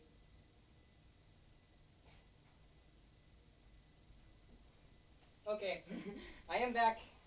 You have now met my rats. You've met my cat. You'll meet the snake eventually, but not today. This has been such a lovely stream, way with 5 a.m. wake-ups. Listen, I'm happy that I could make it worth it for ya, because I try my hardest to make this stream worthwhile. Oh my god. Gus and Gizmo, yes, Gus and Gizmo. Their name, actually, Gus's name is Augustus, but we call him Gus. It's fine. My crops are watered? What do you mean your crops are watered? Are you playing Animal Crossing, or are you just happy about the rats? This stream has been giving me mini serotonin. Serotonin. I love that. Okay, I know I literally just took a hit, but I'm going to take a dab off the dab pen, and then I'm going to read this. We're going to get into this, though, and, like, I'm going to try and pay attention, because I actually want to get through some of this. So I apologize if I read a little bit less about the things. I'm happy about the rats. Good, Zam. I'm happy that I could make you happy. I gotta ask, you know, you could just be taking care of your Animal Crossing world. You never know. You never know. Alright, let's dive into this. Volume 2, I'm ready, let's go. Alright, a theft has occurred in the northern wastes. Stolen a filter of the vivifier's blood. Said to have supernatural properties. In charge of the investigation? Yourself. It's me. You have your orders, and you have a case to solve. You think you should start close to home, known quantities. You've got 2 candidates in mind to interview first. You choose. I get to choose! I get to choose! Who we doing first? God, I really want to know this one first. I hope that we get to choose both of them, right? Because we have to interview both of them, I would assume. Alright, Siraj Feltry, the obvious choice. According to your intel, she had a shipment of goods coming in on the very same truck that was carrying Vivifier's blood. I will pick them, I swear. I swear. I love you. I just saw that after I chose them. I would not do that on purpose. I would never do that directly after you asked me to. That felt rude. I'm so sorry. She had a shipment of goods coming in on the very same truck that was carrying the Vivifier's blood. Cool. Not only that, but she's also a fairly highly ranking middle manager for one of the corporate social media enterprises, Scorp. That's one hell of a sentence. Information is literally her business. Plus, there's something else. Something the allegation algorithms picked up, which places her even more squarely in the suspect zone. Whispers of a murky past. Ooh, she does look a little cheeky. You'd plan to meet her at her office today and deal with this quietly, but earlier today when you stopped by, the receptionist said that he hadn't seen her since before the weekend? Is that weekend? Is that weekend? Can somebody explain this to me? No, I'm so sorry. Don't cry. Okay, this is weekend. I just wanted to make sure that I wasn't, like, tripping. Feltry hadn't turned up to work and hadn't buzzed ahead to explain why. Not so much as a sick note, not answering calls either. He offered to leave a message on my behalf, but since I was out the door... Oh, I was out the door before he could finish his sentence. Of course I was. Playing hard to get on the day after a heist, might as well have handed in a confession note. Truly. If worse comes to worse, you'll have to organize a search party. At the very least, you need to pick up some kind of trail. I need to look for a trail, apparently. She's not even here. So now you've hit the streets, and hit them good and hard. Like you've tied the streets up for an interrogation and slapped them around a bit. God damn, this shit's kinky. Tell me where she is, you say, but they're not talking. You cut through one of the parks in the center of the stronghold, making for your personal garage while you download some more of Feltry's personal details to your overhead. By the way, I know that it's just trying to do that bad cop thing, but she's just hot, so I'm just like, it's BDSM. By the way, you're walking briskly, the pedestrians and plants, wildlife and wayfaring strangers blurring by as you concentrate on the task at hand. Your long coat starts to do that thing where it, like, billows out dramatically behind you and stuff. Not that it would occur to you, of course, but it looks cool as shit, and we're all very impressed. You know it occurs to you. Strolling couples part to let you through. Urban cornfowl scatter squabbling to the winds at your approach. You take a recreational kick sphere to the head, and you don't even care. What the fuck?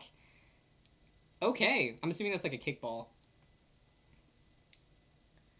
It's pronounced weak. It's just weak in Old English. Okay, cool, cool. Do you have to be this dramatic? I love it, though. I love it. She's feeling her pirate life, okay?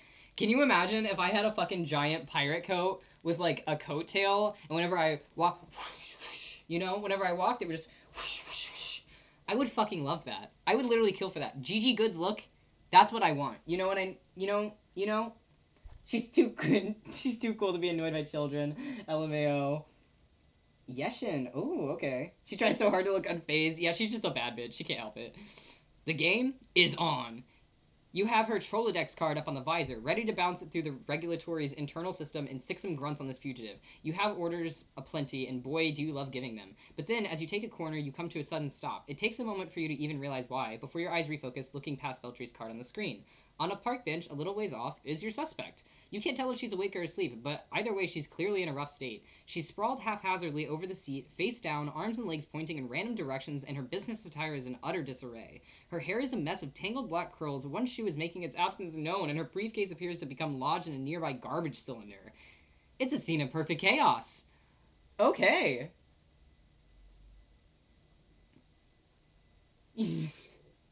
My brother has a trench coat he wears to school and is dramatic. I would never wear a trench coat to school. That's a bad idea. No, don't look at me!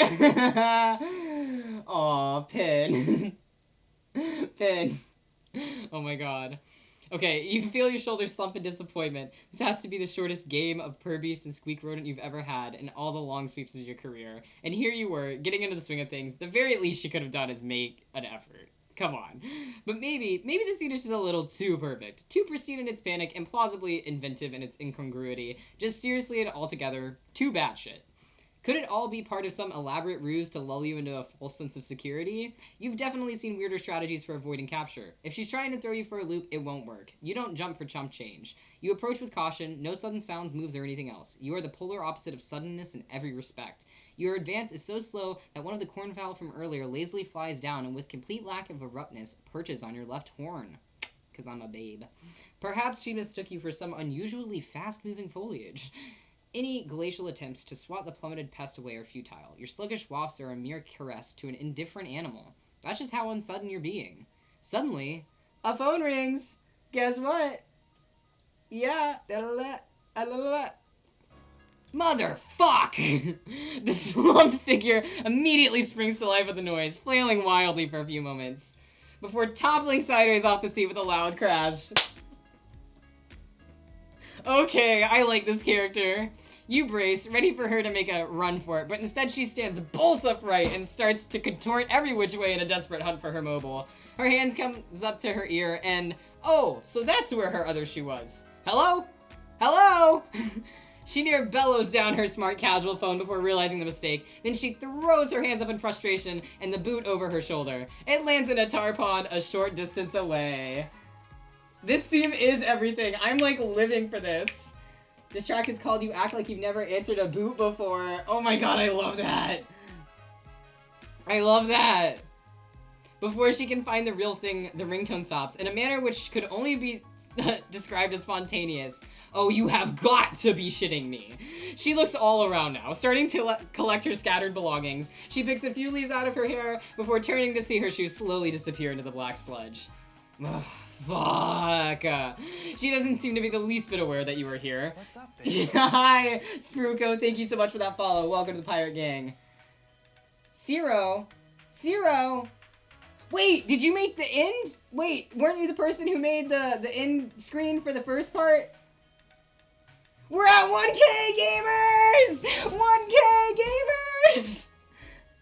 Yeah, cool. What's up? Thank you for the follow. I appreciate it. I appreciate your little end screen for the last chapter. That shit was sick, nasty. Appreciate all the work that you've done for this game. I have enjoyed the hell out of playing it so far. My stream is unfortunately almost over. It'll be over in about a half hour or so, but I really appreciate the love and support. Really appreciate it. Hit that 1K, baby, yeah! Hit that 1K, baby, yeah! Also, this fucking character is about to be my favorite. I can already tell you now. Her attitude reminds me of Amethyst from Steven Universe, and I am about to live in voicing her. Okay. I just want y'all to know. Oh, you know! Oh my god, I'm so ready. Okay. You go to give one of your signature ahems, tried and tested through sweeps of stoic arrivals. A cough that can announce royalty. E4, achoo! E5. This plan blows up in your face with remarkable, literally. Your allergies are having none of that shit. It must be thanks to your flighty friend who took off in all the ruckus. It's not the first time a bird has left you. Go ahead. Fly away, you feathered fuck! But just so you remember, Cicilio Iopara never forgets. Fuck, forget the foul, cut to the chase. Like you just said, you're literally incapable of forgetting anything. And you already did the chase, if you recall. It's what got you in the first place, fuck.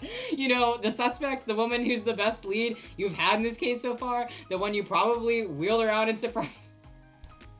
When you honked to high heaven just out of nowhere just now? What the fuck? Quickly, she might get away. She's not going anywhere, bro. She's fucked. Thank you. Thank you for the love and support. I appreciate it. The bird was a distraction. You scour your ThinkPad for anything else you might have on her. Something that might give you an advantage. Fortunately, you don't have to dig too deep. Oof. There's another reason this girl is so high on your hit list, besides her direct connection to the scene of the triple murder burglary. Burglary? Note to self, try that one out sometime. You remember several sweeps ago that there was a notorious group of vagabonds who made their business breaking into pre-Renaissance ruins and plundering them of their treasures. Mostly they were after religious artifacts, but quite a large number of gems and the like were also made off with. Practically worthless in this day and age, though there are still some who put a price on pettiness. Thank you so much for that follow. Koha-chan? Koha-chan? I hope I said that right, I apologize, but Koha! Koha! Note to Cicely, do not try that out sometime. Fact. But hi, Koha! I'm assuming you're also part of this fandom or somehow part of this team. I appreciate you, and I hope that you're having a great day. Welcome to the Pirate Gang. I'm loving this game. This is my first time ever playing it today, and it has honestly been fucking amazing. It's amazing. I love it. I love this whole team. I love this community. You are all fantastic. Ugh. Ugh. In any case, this gang was getting to be quite a problem for corporate, since so many of their interests are also tied up in the antiquarian. But for magnanimous reasons, there we go, of course, you'd been hot on their wag stem for a few weises when the trail went cold. Real cold. Like, totally fucking freezing, in fact. It was right in the middle of the northern waste when you lost them. From what you managed to piece together afterwards, something happened to the group that caused them to disband. You never found out why, but whatever that reason, the robbery stopped, and that was good enough. I guess that's good enough. Siraj is so beautiful and smart. I hope that she knows I love her with my whole heart. That's how I feel, too. Sorry, folks, I'm respectfully looking at Miss Feltry. Don't be sorry, we all are. We literally all are. Siraj ended up on the corporate payroll a short time afterwards, along with her mates, right? Just some blue guy who you may or may not have talked to already. Not yet, unfortunately, but we will. Initiate interrogation immediately. Anyway, that's quite enough tomfoolery for one investigation. You're ready to get this thing back on track without any more shenanigans. From here on out, it's only business. You're quite certain that nothing else outlandish and stupid will happen. In fact, you'd put money on it. That's just how serious you're being. After minutes of searching, the girl you've been hunting down is finally within sight. You're about to blow this case wide open. You can feel it. There she is! You make your way over. NF3, Siraj Feltry. I presume you know who I am. NC6? She doesn't know how to respond. D4. I need to ask you a few questions regarding an ongoing investigation. EXD4. NXD4. Your cooperation is appreciated as it is mandatory. BC5. Still nothing. She's staring blankly at you, swaying a bit on her unbalanced feet. BE3. Your silence won't save you, Feltry. I know of your involvement in this case. QF6. Dude. She's literally just there like, Can I get a motherfucking, She is gorge, though. I love this. C3. You may have given us the slip initially, but now I see the boot is on the other foot. You made a rookie mistake when you decided to get some beauty sleep in a public park. QG6. NB5. I'm still not sure what kind of tactic that was supposed to be. BXC3. FXC3. Frankly, this has been the least engaging pursuit I've ever had the misfortune of undertaking. I didn't even get to order a driver to chase down a cab or anything. KD8. ND2. You have let us all down, Feltry, so start talking. NF6. Not a peep. Her eyes are almost pointing in an opposite direction from how unfocused she is right now. The swaying is getting more apparent. I love this. Congratulations, Cecily. You just caught a drunk person. Literally, she's faded as hell. Her mouth is open a little, but she's making no effort to talk at all. She's drooling a bit. Yeah, she's just asleep at this point. How did she manage to do that in the brief seconds before you made your way over? It's also kind of amazing how she's managing to stay upright like that, truth be told. It doesn't last much longer, though. You catch her as she topples over, all semblance of grace lost in the woozy black ichor of sleep. Like a solitary shoe sinking slowly beneath the waves. You have got to start working on your metaphors. What sort of introspective protagonist are you even supposed to be without a good grasp of this kind of thing? Hardly one worth her seasoning minerals. Snort. The suspect is now cradled in your arms, snoring gently. Despite losing her grip on consciousness, she's still managing to hold on tightly to her soda cup somehow. You know it's got that drink in it. She turns her face into your chest a little and begins drooling all over your lapel, just full on rubbing that stuff in, like she's giving your coat a spit and polish with that extra spit. This is just completely unacceptable. This coat was a gift from someone a long time ago. It's irreplaceable, and what's worse, it's dry clean only. You still need to question her, and there's no way she's coming back to your office in this state. There's only one thing for it. Her place it is. In one motion, you grab her by the waist, lift her up, and sling her over one shoulder. You hook up her briefcase with that hand of Prosperina's... I said that right? No, Proserpina's. There you go. Scabbard, and swing that over the other. Then you start walking. Alright, we're going to her house. Here we go. I hold her hand. Aw, she's trying to get a snooze cruise. See, she took a little nap on the way. She'll be fine by the time we get back. I would love to hold her hand. She has two hands. Grab the other one. True. This is Zam's art? Right here? Yeah! Yo, sick. This is sick. This is like the vibe of like the, you know, the lo-fi chill hop girl on YouTube. Like, this is what that looks like. This is sick as shit. You could be in, like, deadass. This could be an anime background. Deadass. This volume is me volume. I love that. This fucking background is lit. I love it. The receptionist wasn't at all surprised to see you lug in his superior in through the front entrance. He just handed you a spare key and waved you upstairs, almost bored. That was about half an hour ago now. Since then, you've been waiting in her office for her to wake up. You took the chance to get a good look at the place while she dozed. There's a lot of stuff here. A good amount of it is standard corporate office fare, but there's still lots of personality around the room. She's got an old pre-Renaissance style television in here, along with an enormous stack of old movies. Most of the films are thrillers, with a good deal of horror splattered here and there. This is my wife. This is my fucking wife. A pile of notes balanced precariously on top has a list of star ratings and some scribbled bits of analysis. There's also a remarkable amount of gems scattered about, along with several of those little eyeglass people used to look at them. You have a feeling there's a pun to be made there, somehow. Looping back around to look at the other side, you notice a few scale replicas of ancient Reptonian architecture. Nobody really knows what the original buildings were intended for. Each one is meticulously painted and constituted of hundreds of small pieces. No doubt about it, these pyramid schema are surely works of dedication and care. Ugh! She's awake! She's awake! Zam volume. Yes! Zam went ham! We love that. I love that. I'm looking at the right side. Oh, over here? I just saw that. That's so cute. That's fucking adorable. Huh? You like right bite? Shoves you in a loving way. You guys are so cute. Stop. I love this.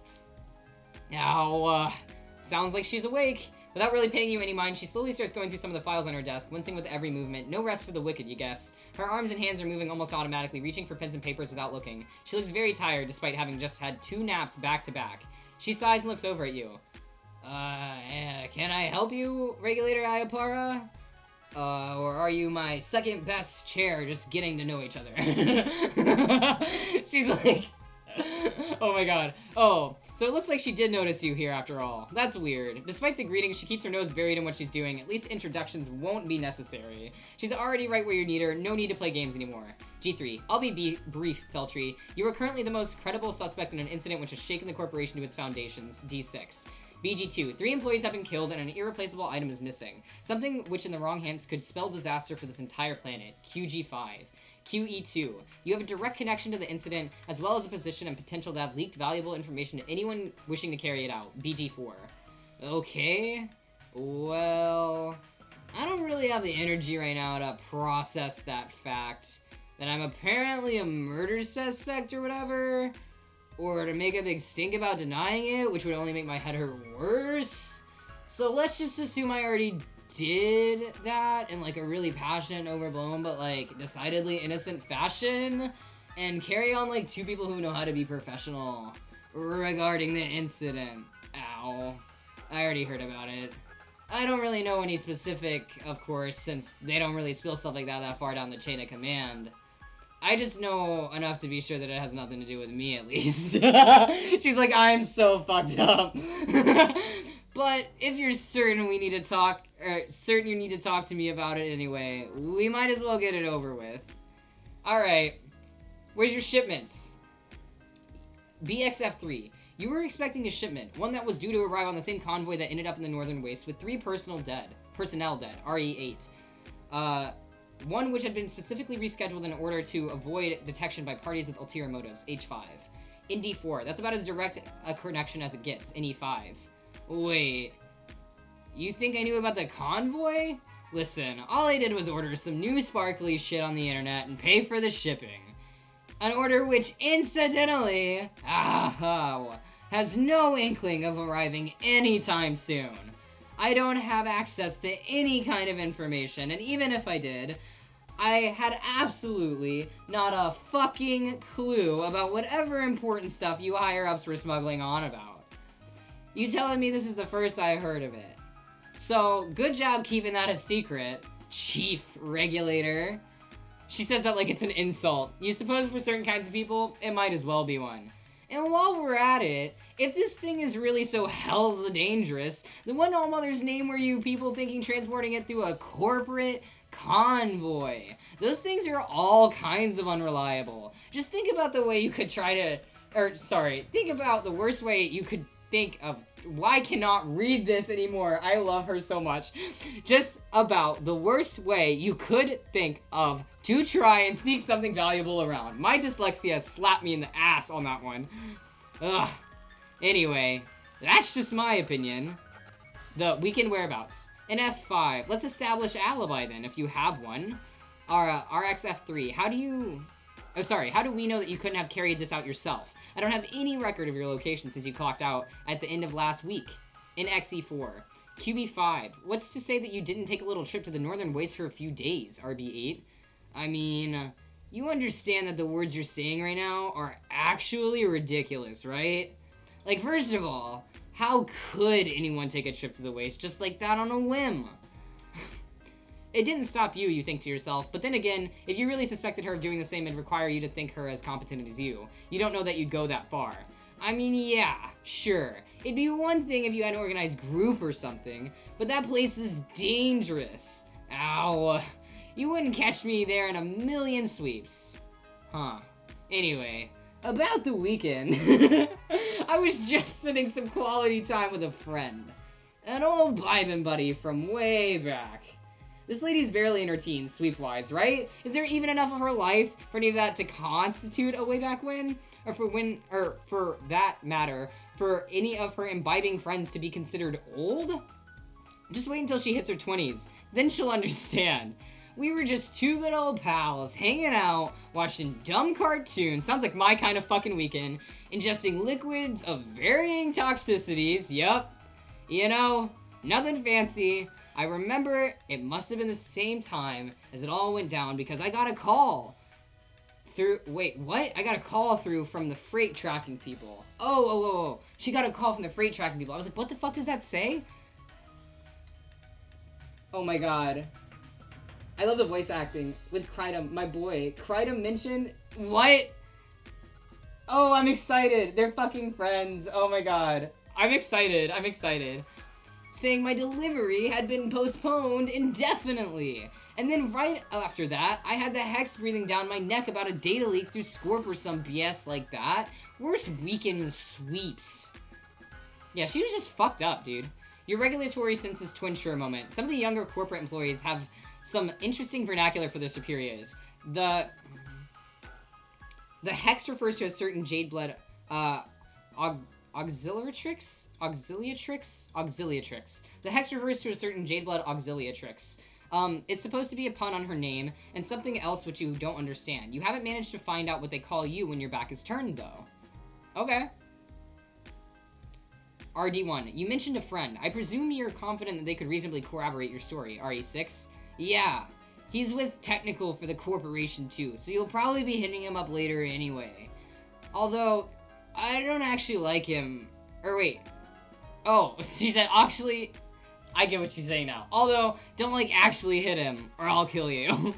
Your sword hand twitches. Did she seriously just threaten her chief regulator during an interrogation? Breathtaking insubordination. The temerity of this fucker knows no bounds. I like her. But her gaze softens and she flashes you a tired smile. Just kidding. Alright, what about missing this morning? QA5, you got some explaining to do, Feltry. I'm sure you can appreciate that, KC8. QXA7. Oh, thank you for that follow, Scott. SNOWBOUND? My apologies. I appreciate the follow. I appreciate the love. Their friendship makes me... Aw, okay, I'm excited to see it. Calm down, Cecily. She's hungover, true. Sato! Hi, how are you? I hope you're doing well, Sato. I'm assuming you're also part of this community or fandom or creation team in some way. I appreciate you. Love your follow. Love your love. Love your support. Everyone's getting hyped for ya. This is how it's been all day. Every single time someone new of this, like, fandom or creation team, like, comes in, like, it's just been, like, a hype party. I love it, though. It makes me so happy. I don't know any of you, and I'm just like, hey, I love you all.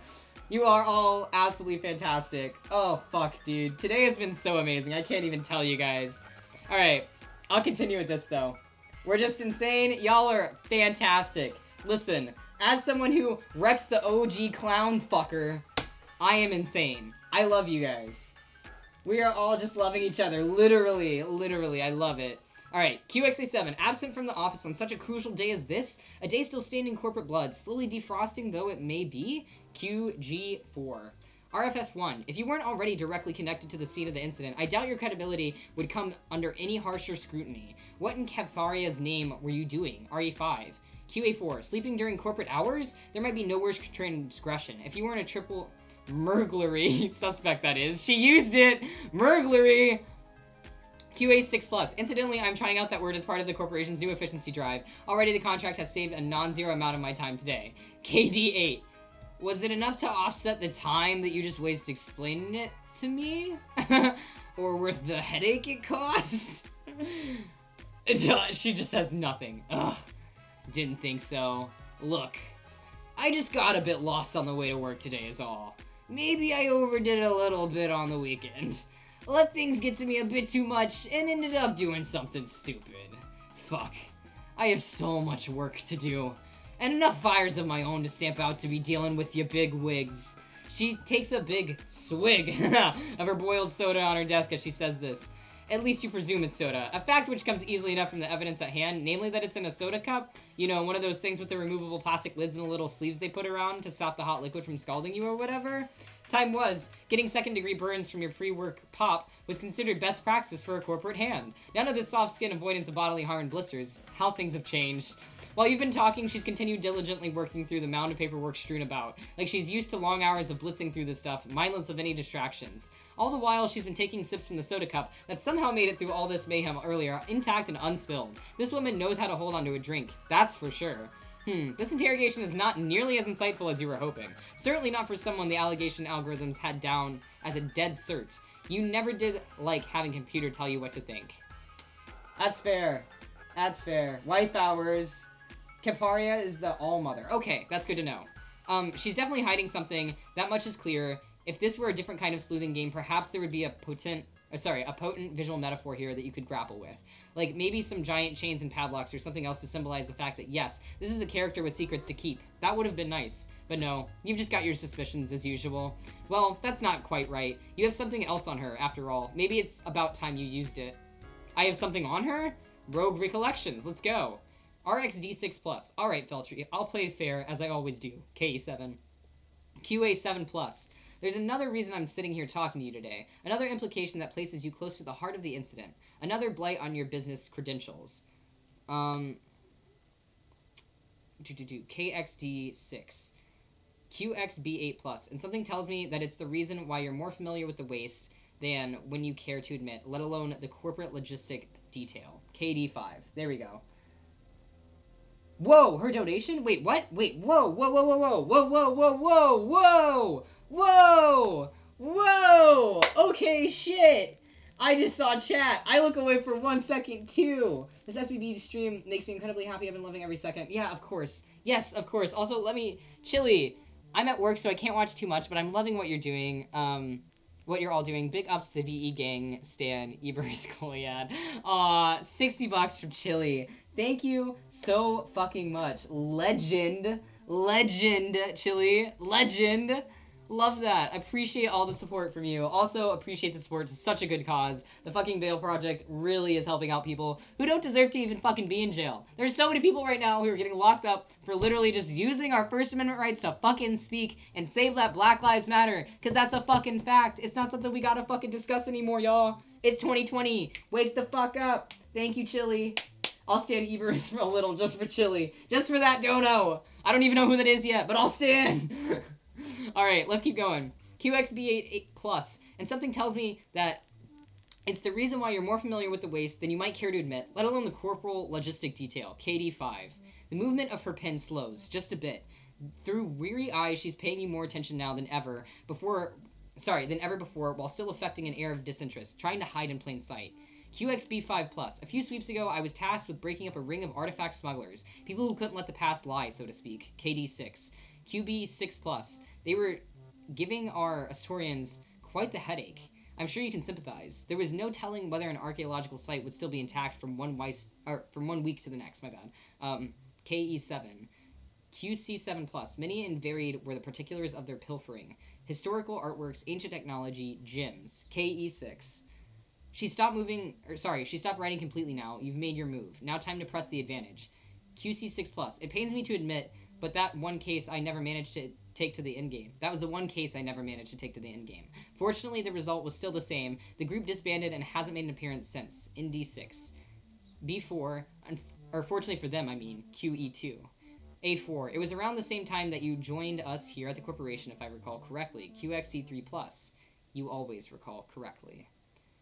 I like that it cut and then it transitioned to another sound. That was good. Good transition there.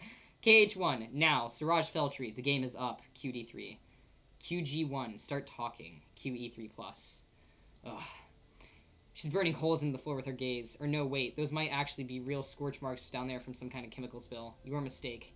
KH1, Feltry, maybe I haven't made your position here clear. I am the last chance that you have in this situation. RD5. C4, either you explain yourself to me as clear as crystals, which you have haphazardly strewn around your office, or you are done here. RD2+. QF3, done in this company and done in this stronghold. What I've seen here today would be enough to have you thrown out for contempt of corporate alone. QXF3+.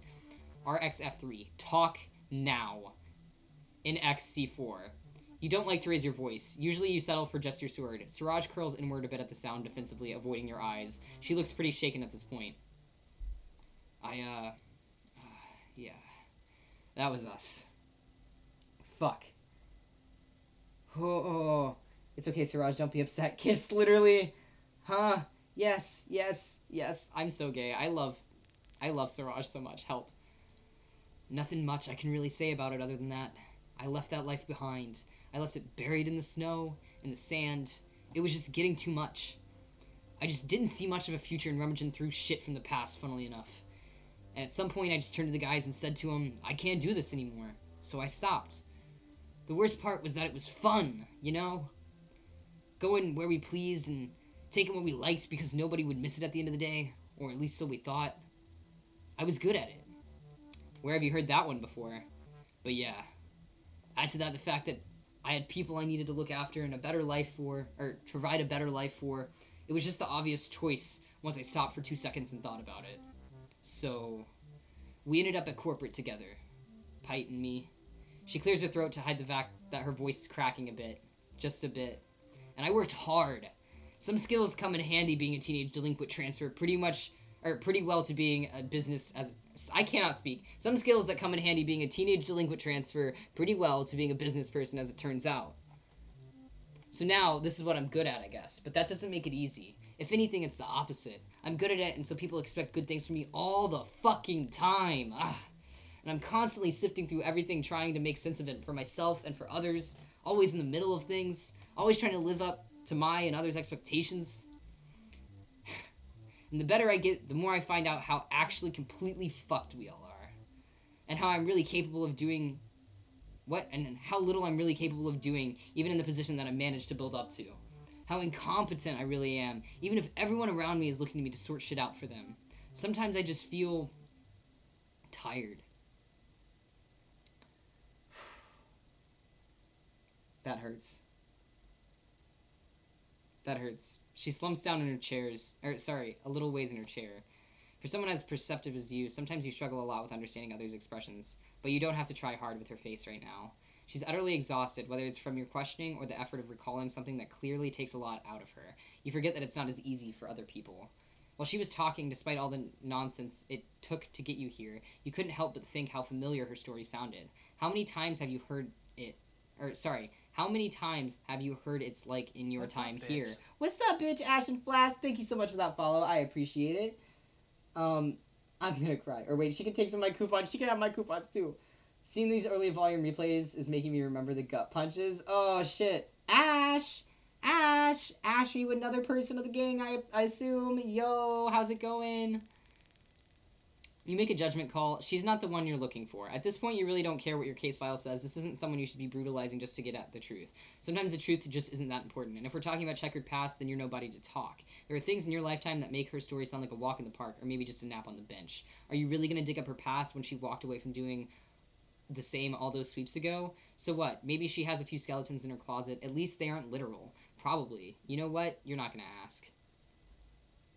Please back off of her. She's already back to her paperwork, and we already have a fucking song back. Yeah. This volume was developed about a year ago. Damn. Fair. Ash, my government-mandated buddy. Ooh. Government-mandated. I'm interested. Anyway. Normally I only bring out that story if people complete a very specific set of requirements. I don't trust Easy Regulator, and I sure don't want you to think I trust you in that way just cause you forked?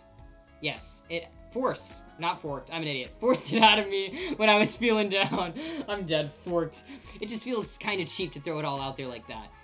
Even if I guess that's the point of an interrogation. I had a rule back in the day when I organized those chumps. If anyone ever wanted something out of me with no strings attached, I'd give them an offer. A challenge. You perk up a bit of this. Your skills haven't really been tested at all much today, truth be told, and you'd love a challenge. Curiosity gets the better of you. RB3. And what is that? KD5. Half-half. We're still drawn. She smirks almost wistfully. Doubt a soft-stomached strongholder like yourself could handle it. But for old time's sake, I guess I can let you in on it. Did she say stomach? She stops writing and then begins to pull out a huge assortment of items out of her jacket. Oh my god, snacks, sweets, and ticket stubs, stationery. You watch with mounting horror as one by one she tosses them all into the now empty soda cup she's holding, using one of those shitty cardboard stirrers to mash the gruesome slurry together. This goes on for a full minute at least. At one point she receives a near full bottle of black ink from All Mother Knows Where and pours the whole thing in. This stinging scent that hits your nostrils tells you that that wasn't just ink in that bottle either. Maybe you're getting too old for this. Whatever happened to drowning your office woes in honest-to-goodness liquor like a troll with normal, healthy work-life dysfunctions? Oh my god. Oh my god. Wait, what? She gets one VE spoiler? I'm so nervous. What? What do you mean? She finishes mixing her cursed cocktail and slams it down on the desk. The quasi-gelatinous ooze wobbles dangerously inside the cup, threatening to spill over onto the desk and probably melt right through. But not through the plastic cup, though. They recently started making them out of recycled zip ties, the most durable stuff in the known universe. Okay, here's how it worked. Anyone in our group could ask me a question no matter how out there, and I'd give them a straight answer. All they had to do in return is put their money where their mouth is. Or I guess their mouth where their money is. Or mouth where their mouth is, actually. They had to drink one of my special brews. This is just insanity. Why would anyone degrade themselves to that extent just to have some paltry bits of information? You'd have some pretty stern words to say to any such individual, that's for sure. They must all have been out of their own damn think pans, or maybe just very dedicated. Perhaps this is more a test of respect than anything, a way for both parties to demonstrate that they take each other seriously. Siraj leans forwards for a bit, rummaging behind her desk for something. She pulls out a bottle of bright blue liquid that looks suspiciously like cleaning fluid, along with a glass. You catch a glimpse of the label on the container. Cyanide, the hard surface... Wait, surfactant of choice? The hard surface surfactant? What the fuck? Oh my god. Reference to an old VE fandom thing where we had a challenge that if you did it, you got a free spoiler. Aw, that's cute. Aw. Anyway, you can take it or leave it, Chief. She measures out a tumbler full of the fluorescent blue stuff and lounges back in her chair. I honestly don't care at this point. You look down at the cup in front of you. You could just walk out of here right now. Your job is done. You don't really know why you've hung around here this long already. You don't have to go through with this. But then again, what more could one more bit of ridiculousness hurt? After the nonsense you've gone through today, maybe a little recreational awfulness could do you some good. Oh my god. On Repeton Trolls, drink Windex. Got you. I honestly don't remember Siraj replacing C with, but that's probably been there the entire time. The challenges varied from eat as many pizza rolls or Burger King orders to drink this milk combined with God knows what. Windex cyanide, yum. Oh god, hell milk. Oh god, that sounds awful. It's not like it hasn't worked before. You gaze into the murky depths of the malodorous monstrosity. It seems to gaze back. I think I'm gonna drink it. I hope I have an option. A loud gargling noise comes from somewhere in Feltree's direction. Ugh, this shit tastes fucking awful. She pours herself another. Oh, yes!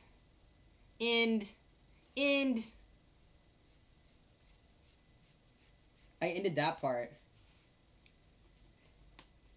They drink varieties of soda and coffee. Doesn't exist. Okay.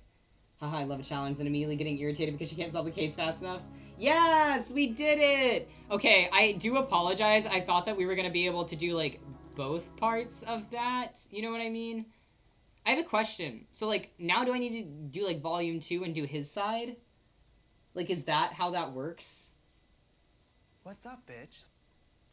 Chili! Sketty! What's up, Chili? Okay, cool. That's how I figured it would work. Hi, Chili. Big shout-outs to you for that donation, by the way. Big thank you for that. Really appreciate that. Really appreciate that dono. Means the freaking world.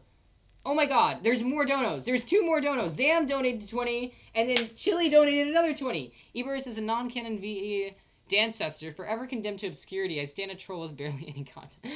Oh, sweetheart. Sweetheart. I am so sorry that I missed that. But I also love you, and thank you so much, guys. We're at $151.12.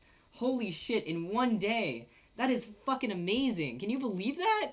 That is literally crazy. Thank you so much to everybody. Thank you, seriously, so much to everybody. That means so much to me. That means so much to, you know, everything when it comes to this.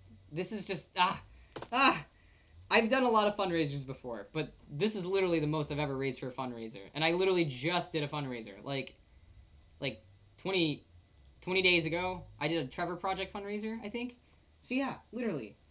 Guys, you are ridiculous. I fucking love and appreciate all of you. Literally. What Donut said. I appreciate all of you so fucking much. Seriously. Also, I will say that we are actually going to be rating the next person for mid-boss. I don't know if you guys know them at all. Also, if you guys aren't familiar with Summer of Pride, which is what I'm participating in right now, I'm sure a lot of you are because a lot of you are from this game, so you understand what's happening. For those of you who aren't familiar with Summer of Pride and kind of how this works, literally all that mid-boss does is they create a,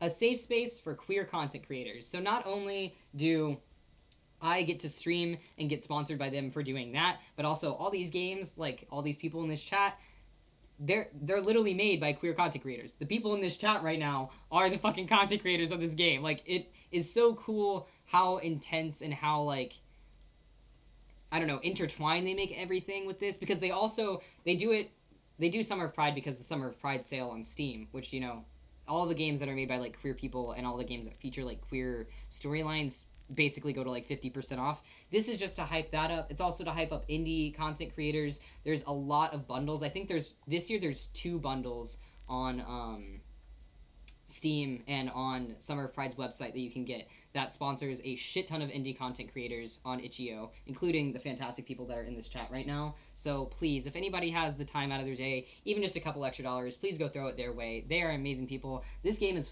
fucking fantastic. I really want to give you guys huge shout out for making this game. This game, wow. You said if you have an interest in reading the Vast Era comic too, you can find it. Yes, everybody, please go check out that comic. I actually am very interested in it. I am going to be streaming more of this game. I'm not really sure when, just because we have the Summer of Pride streams for the next week or so, but this is definitely a game that I personally have found myself extremely interested in. I really, really, really enjoy everything that we're doing. I enjoy everything, like, story-wise. Like, it was just so fucking amazing. I don't know. It was just amazing. I genuinely had so much fun playing it. So, big shout-outs to y'all for making it. Seriously. Yes, I will tell you in the server whenever I do. I will let all of you know. Also, if anybody joined my Discord server, big shout-outs to you guys. I really appreciate it. I'll go say hi to everyone now. I'll chat in y'all's server a little bit. I do have to go, like, do plans for the rest of the day, so I might not be super active. But I will do my best to be as active as possible. Dubaseo is the person who is live now, so we have to raid Dubaseo. Seo Dubu. What's up, bitch? Let's go. What's up, bitch? Thank you so much for that follow, Dust. Thank you. Alright. Thank you, everyone. Thank you. You guys are the freaking tits, okay? You guys are the freaking tits. The sugar tits, okay? The sugar honey iced tea. You know what I mean? The shit. I love y'all. All of you are so sweet. Dust, hello. I love you all so much. Seriously, thank you so much for today's support. This has been the most supportive stream I've ever had in my career. Like, genuinely, I am so grateful to Midboss for this opportunity. So grateful to the Vast Era creators and all of you for letting me have this. Like, this genuinely, it was so much. It was so much. Such a good time for me. I'm going to be streaming one more time for Summer of Pride on the 17th of June, doing that furry pirate game I was telling y'all about. If y'all want to come hang out with me, be a little pup, be a little pirate. I will also be streaming every day on my own time, because y'all know how it is. I usually stream 10 a.m. Pacific to about 1 or 2 p.m. Pacific. This is later than how I usually stream, but I am more than happy to do this for you guys. This was such a good day. Yes, we will be back with Furry Wolf Pirates, 17th of June. Y'all better be there. I'm gonna give you guys one last hit and then send you over to Dubu, okay?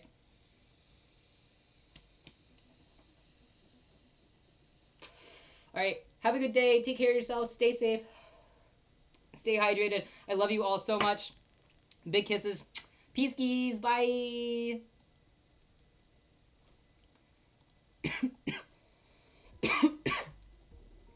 Please keep the sound of the robot's footsteps stopped outside of the window. Oh my god. Whew.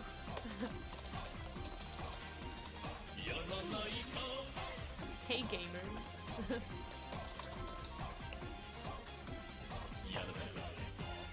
Welcome raiders. Hey Very. Hey Captain, thank you so much for the raid. Captain is another Summer Pride streamer who was playing Snowbound Blood before me. Welcome, welcome. I'm Dugu. We're playing Ace in Space here. How was your stream? How was the game? How's everyone doing? Hello, Colonel. We're about to meet an alien. That's what's happening right now. It is very good. Ooh. Now I gotta convince you to play it. You wanna make me add it to my ever-growing list of games? An ace-lian? This artist is so cute. Love your hair. Thank you!